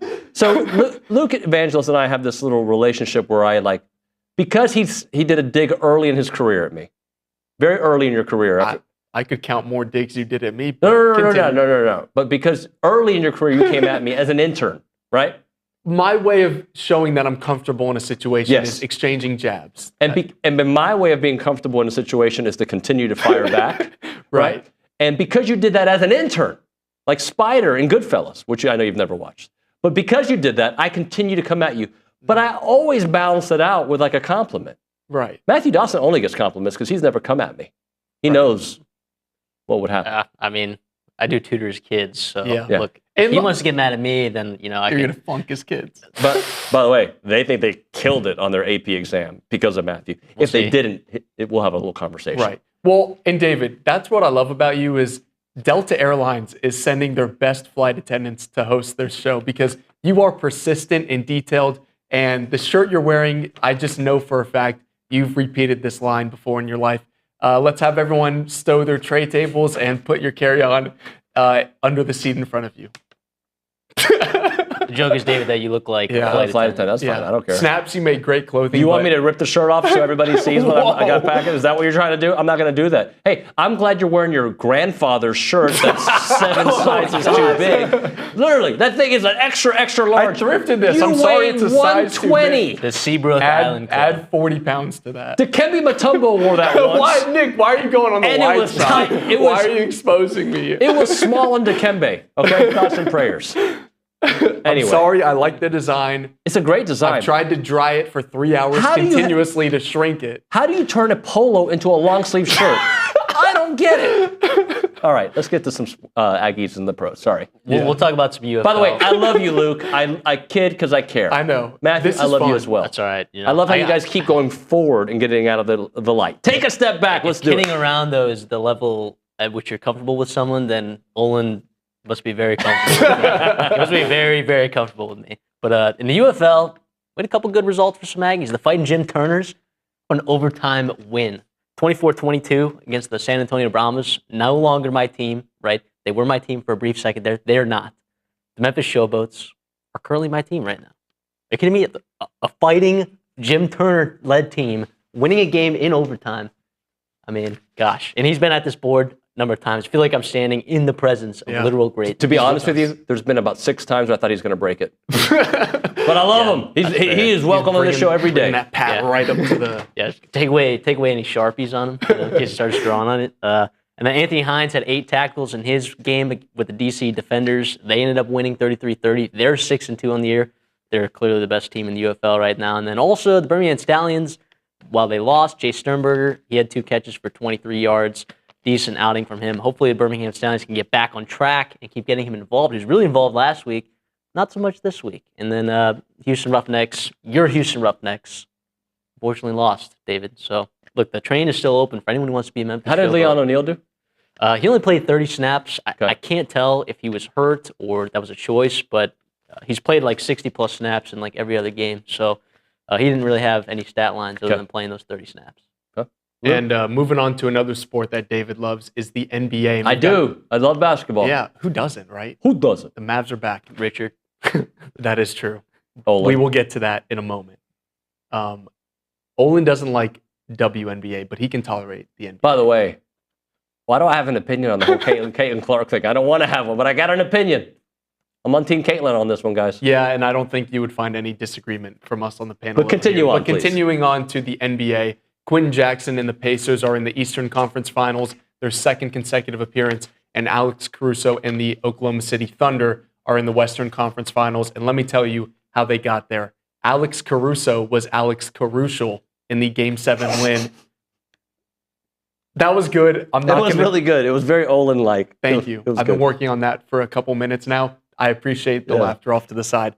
He had 11 points, but in typical Alex Caruso fashion, you can't quantify his impact to just the stat sheet. What he did defensively on Nikola Jokic to slow down the Nuggets was crucial in that win. His plus-minus on the court, plus 40 in Game 7, his highest of the season. And they've got the Minnesota Timberwolves in the Western Conference Finals. Game 1 of that series is tonight at 7:30 on ESPN. moving into some golf. I know there was some big golf this weekend. The golf I was watching was not just... When are we going golfing, by the way? We are going to go golfing very soon. It's going to be a TexAgs trip. Probably different attire than what you're wearing right now. Probably more similar to what we've got on is what you would wear there. But if we can find maybe a break in your flight schedule to get you on our tee time. You go back to the same joke? No. So you went back to the same joke. Hey, so Sam Bennett. Hey, can I just ask you both a question? Sure, go. Shoot. What was the one thing that Nick and I said to do when you started this segment? Thank you. Is that what you want me to do? Actually, I was not You both have moved up 17 feet. I'm sorry. That's all right. Continue on, please. Anyway, Sam Bennett was the only golfer I was watching this week. He finished in a tie for 16th at the Korn Ferry Tour. He was at the Advent Health Championship, and he finished 9 under there. Let's move into maybe some NFL. Yeah, Shamar Stewart still holding out, and I kind of hate the way that the NFL covers that, sort of. I mean, the word holdout is so negatively stigmatized towards the player. I mean, there are only 17 first-round picks of the 32 that have actually signed their first-round contract. So, like, Shamar Stewart is not, in the he's, I guess, in the minority technically, but there's still 15 other first-round picks that haven't signed their first-round contracts. It feels like that there's exclusively covering Shamar Stewart. It's like, what is he doing? Oh my gosh, he's holding out. You know who else is holding out on the Bengals? That's an edge rusher. Trey Hendrickson. His name's Trey Hendrickson. So, I don't understand the reporting behind that, but we'll be sure to update you guys when Shamar Stewart is nearing a deal or when he gets a deal. I imagine it'll be pretty favorable, if he's not signing right now. But hopefully he gets something done with the Bengals. We know that organization isn't the best at that. I've also heard some speculation about where Von Miller might land. I mean, he's looking for a Super Bowl contending team. So how many does that actually, entail? I've heard reports Ravens could be after him, the Eagles, the Chiefs, the Texans. David? I don't know. I'll take that. Is there a team, aside from maybe the Texans, that you think that Von Miller could go to and immediately boost a team's chances of winning a Super Bowl, legitimately? Miami Dolphins. Think so? No. I just would like to see him with A-Chain. Does Von Miller change the Texans? No. I think he makes them better because he's Von Miller. He makes everybody better, right? Daniel Hunter and Will Anderson. But I think they need help at the offensive line. I'm trying to think who would. So the Commanders I saw as one potentially. They didn't draft an edge rusher. They let Dante Fowler walk. They don't have a lot of talent coming off the edge there. They do have some talent on the interior. That could be a spot where he genuinely adds impact because he'll be playing a lot of snaps on key pass rushing situations. And they were a team that made the NFC Championship last year. So I think that's kind of a sneaky spot that I saw someone mention that I think would be interesting. Anything to terrorize the Cowboys. And speaking of someone who is terrorizing the minor leagues, let's move into some baseball. How about Braden Montgomery? Since getting the call up to High A, he's played 18 games at Single A and now 18 games in High A. And you would be surprised. Well, you wouldn't be surprised. You all know Braden Montgomery. His stats have actually gotten better against better competition. So he's got 21 hits in his first 18 games and his last 18 games. Extra base hits, Single A, he had 7. High A, he had 11. Homers, 3 in Single A, 4 in High A. Strikeouts have gone down 19 in Single A to now just 14 in High A. His batting average was 304. Now he's batting 328. And his OPS has gone from 886 to over 1,000 against better competition. Hey, before I let you go, I'm going to let you go here. Is there anything you want to tell us about Aggie hoops? I know that people are a little worried about Mbako going to the NBA. It's still possible, obviously, but I think you were more like, let's just wait and see. But you feel good at the moment? Yeah, I still definitely feel good at the moment. It's coming time where mock drafts are being made and players are looking at that as well as what their agents are telling them. And ESPN's latest mock draft had him as 58th overall, which is the second to last pick in the NBA, or sorry, third to last. He's one of the bottom 3 picks in the NBA draft. The money there isn't great. Also, probably depending on situation, you're probably going to be in the G League for a couple of years. So having that extra year to fall back on, or extra 2 years of college, that's now leverage for him to use at both levels of, hey, A&M, I might go pro. Hey, pro teams that are going to draft me, I might withdraw from the process. He still has just about a week to do that. But as far as where I'm at, I still don't feel like it's a major threat for him to leave. I think if, again, it is Mackenzie Mbako's decision, but the system that he would be playing in could be enough to have him be a featured role to then play his way into the first round, which the money there is compared to you're making less than $2 million a year playing in the G League as one of the late second round picks compared to you could be making $3, $4, $5 million a year plus what he would earn in NIL here. So logically, it would make sense for him to stay at A&M, but ultimately it is not our decision. It is his and his camp's, and we will be awaiting that. But I mean, we're gonna know here in about a week what this roster is going to look like. Are they going to have a potential first-round draft pick, or are they going to kind of have to build back some pieces up in the remaining time in the portal? Fred and Barney, thank you very much. Appreciate you guys. No idea who those people are. I'm sure they're cool. You don't know Fred and Barney? Fred Flintstone, who wears an oversized shirt. Oh, okay. Yeah. Well, if you would have said Rubble. the last name, I would know. I think Fred and Barney. But it was really more Fred because Dawson, you're on. Still an old guy reference, by the way. Even though we know who Fred and Barney are, that's still the case. Flintstones are like the gummies, right? You know we're on air right now, right? Yeah. Thanks. You should just leave. Don't come back today. When it comes to preserving your farm or your ranch's legacy, it's not just about capturing those pretty pictures on your land. It's about telling a story, and we're talking about heritage films. Like, we could tell the story about everybody, like Matthew Dawson walking in front of the camera like he's Billy Liucci. We could tell that story, but we don't tell that story because we want to tell your farm or your ranch's story, transferring those values that you built your operation on to the generations who are going to inherit it. Chance McClain and his team have interviewed thousands of people across America, and he's discovered something profound. These aren't just businesses. They are blueprints for building character, from timber farmers thinking in 100-year cycles to cattle ranchers preserving the tradition. Farm and Ranch Films captures the wisdom your grandkids will need. What you need to do is go to yourheritagefilm.com and check on the farm and ranch section of the website, or call up Chance McClain at 713-893-8341. It's not just to preserve your story, but your family's foundation. It's Heritage Films.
Our good friend Will Johnson here on TexAgs Live, presented by David Gardner's Jewelers, Rollo Insurance Studio. You see him at all the games, 12th Man Productions, you name it. How are you, buddy? Good. I hadn't been in there yet. What do you think? It's gorgeous. Isn't it nice? You guys did a great job. It's a little unfamiliar territory for me, it's really nice. I get no credit for it. This is Josh Olsey and Brandon Jones and Billy Liucci and Hunter Goodwin. They all kind of put their minds together and built it. Josh really took the lead. So we were talking at the break. This emotional roller coaster of this athletic calendar.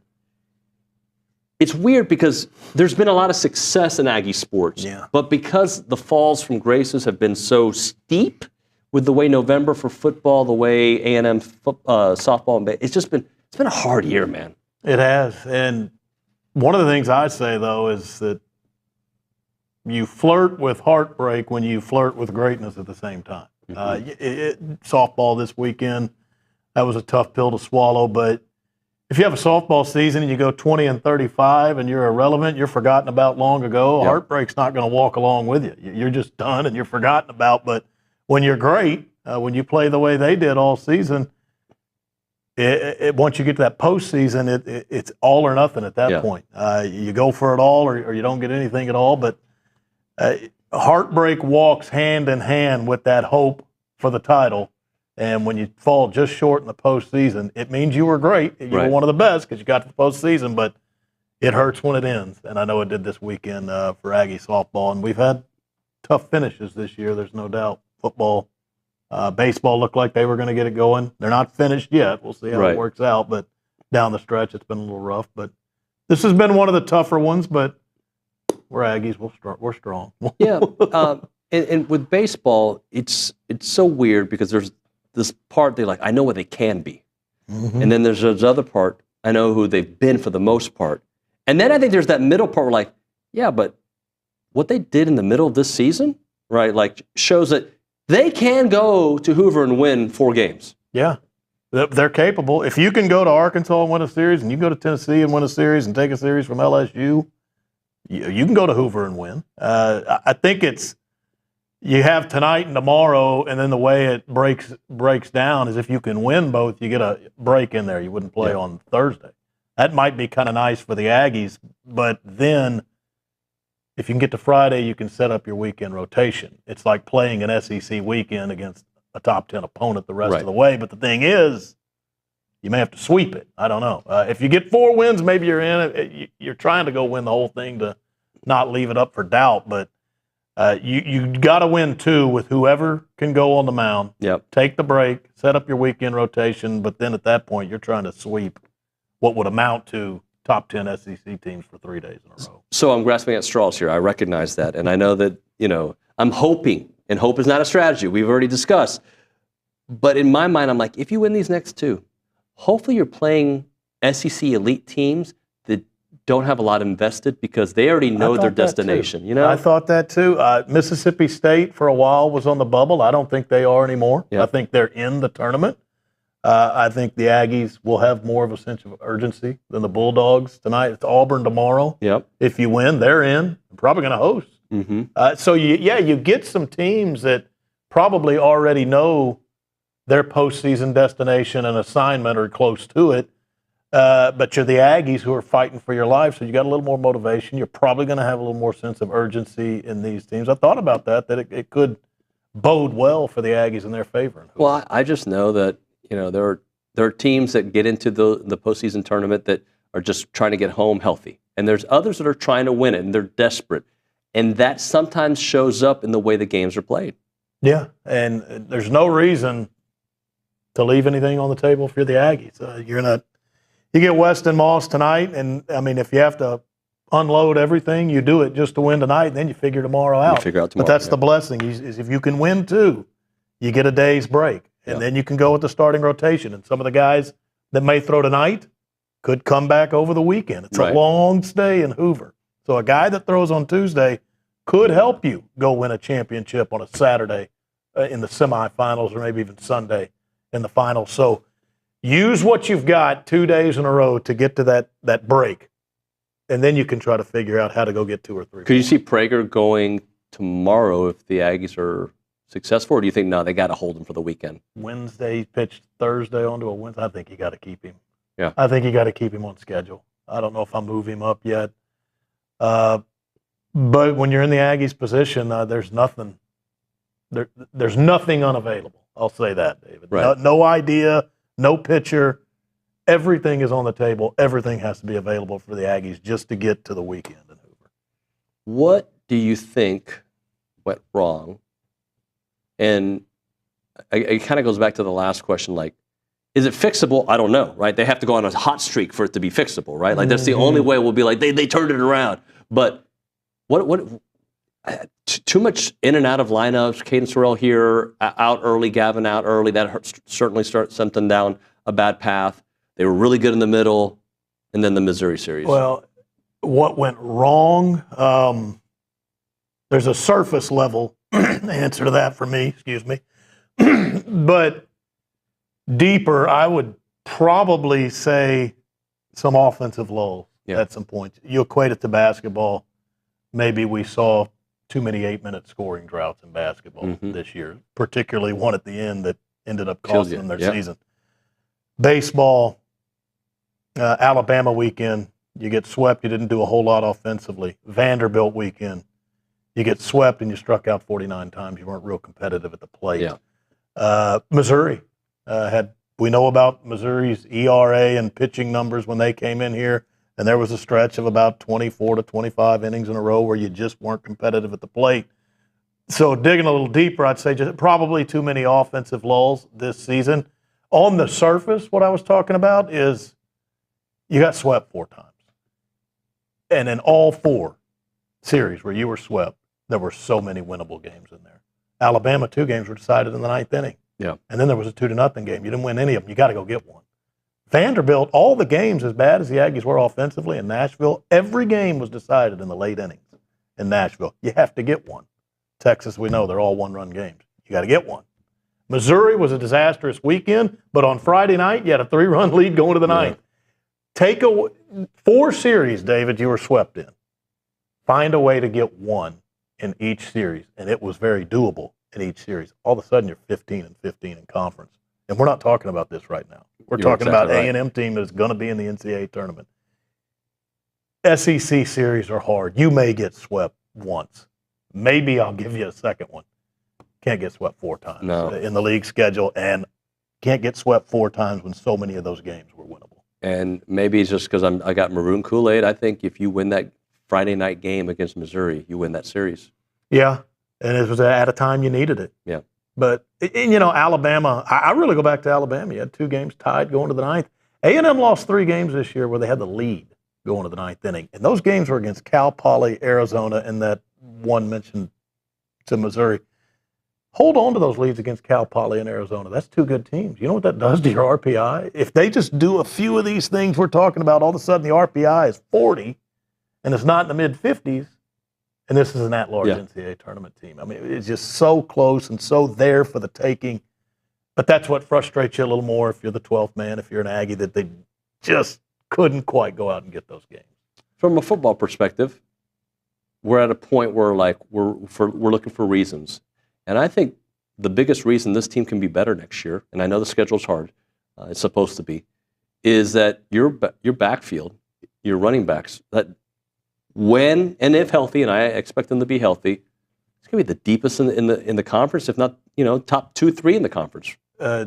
When somebody asks me about football, the first thing I think about is they should be able to run the football this year, and that obviously we know what that leads to.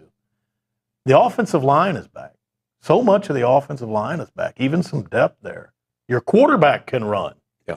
Marcel Reed can add to the run game. And then Le'Veon Moss comes back, Reuben Owens comes back, and Amari Daniels comes back. I like the tight ends who at times are an extension of the offensive line. Theo Mellon-Orstrom can block. New ones that have come in, they're pretty good. Sure look great, yeah. Yeah, I saw more spring ball this year than I have ever. And, I mean, I walked away from spring ball with number 1 on my mind. They should be able to run the football. And when you can do it, it adds a whole lot of other things you can do with that offense as well. And if they can, I simplify it because it's more than this, but if they can tackle, I think their defense is going to be pretty good again. Yeah. I actually was very impressed with the defensive front. We know the losses, the NFL draft picks that were lost. But it looked like a young, hungry, talented bunch up there on the defensive front this year. And, Albert Regis, he's not young anymore. Yeah. Cassius Howell, we've seen what he can do. He can play. DJ Hicks is going to emerge. And then some of those guys that are new in there, I mean, I was impressed with the defensive front. And that's a position going into the season. Most people just surface level. And if you're not inside A&M, they're going to be concerned about the defensive front because you lost 3 draft picks. But I like that defensive front. I think they're young and hungry, and it's going to go a long way in helping out everybody behind them, linebackers in the secondary as well. Appreciate you, brother. Thanks so much. Always appreciate it. Well, nice new digs. Yeah, we love it here. We'll hit a break. We'll have a very short final segment. Right now, Bird Dog, they're revolutionizing ranch management and hunting access. They're Aggie owned and operated. Basically, they're going to connect you to whatever hunting experience that you want. They're an Airbnb for the hunting community, also for the fishing community. I'll be hanging out with Ben Sweat, who runs their marketing side, who played in the MLS for 10 years. He's doing a fishing event for me on Sunday and Monday. It's going to be an awesome event, and that's what they can do for you. Also, if you own land, they can help you with all the tax benefits that you're missing. Some of their clients are making an extra $100 to $500 per acre of land. They're taking great care of you. What you need to do is check out the website, birddogit.com. Birddogit.com. Your ranch represents your legacy. Let Bird Dog help you maximize its potential while preserving that hunting tradition for future generations.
CPR. It's like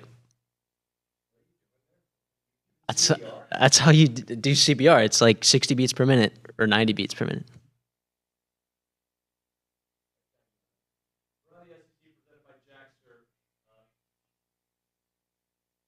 Around the SEC, presented by Jaxer. The Jaxer Group wants to help you build your dream home into a reality. Let the Jaxer Group help you with the entire project from start to finish, making sure your home is perfectly suiting your lifestyle, preference, and budget to turn your dream home into reality. Visit jaxsir.com. I know we only have about a minute here, Nick, so I'm going to take away some of your time because I do want to read this question. Nick on the YouTube page asked me a question. He says, David, at your news job, did you ever talk with Laramie Tunsil? Actually, I did. He was very personable, very nice guy in the locker room. He got a little annoyed with the media towards the end of my stay covering the Texans. But I always find him to be very bright, very nice guy. But yeah, so anyway, what do you have for us? That was actually my question for Around the SEC. Had you ever talked to Laramie Tunsil before? I don't think that was your question. I'm just kidding. No, it's not. Really quick note, the SEC, all conference teams and stuff like that, the baseball awards, I should say, were announced. 2 representatives for A&M. Ryan Prager is the Student Athlete of the Year, and the second team All-SEC outfielder is Jace LaViolette. Those are the lone Aggie representatives. I know it's around the SEC, but that's all we're going to talk about. Sandman says we got to set up that boxing match between Liucci and Jerry. Bro.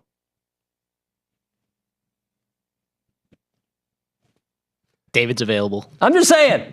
I mean, honestly, I'd probably get my butt, not against Jerry. I don't know. I mean, maybe he trains. You never know with people who train. I'm actually not good. I just know I train more than them. That's all it is. Buddy, good job on the show today. I miss you at the Social Center. You did great. Oh, well, thanks. Happy to be back.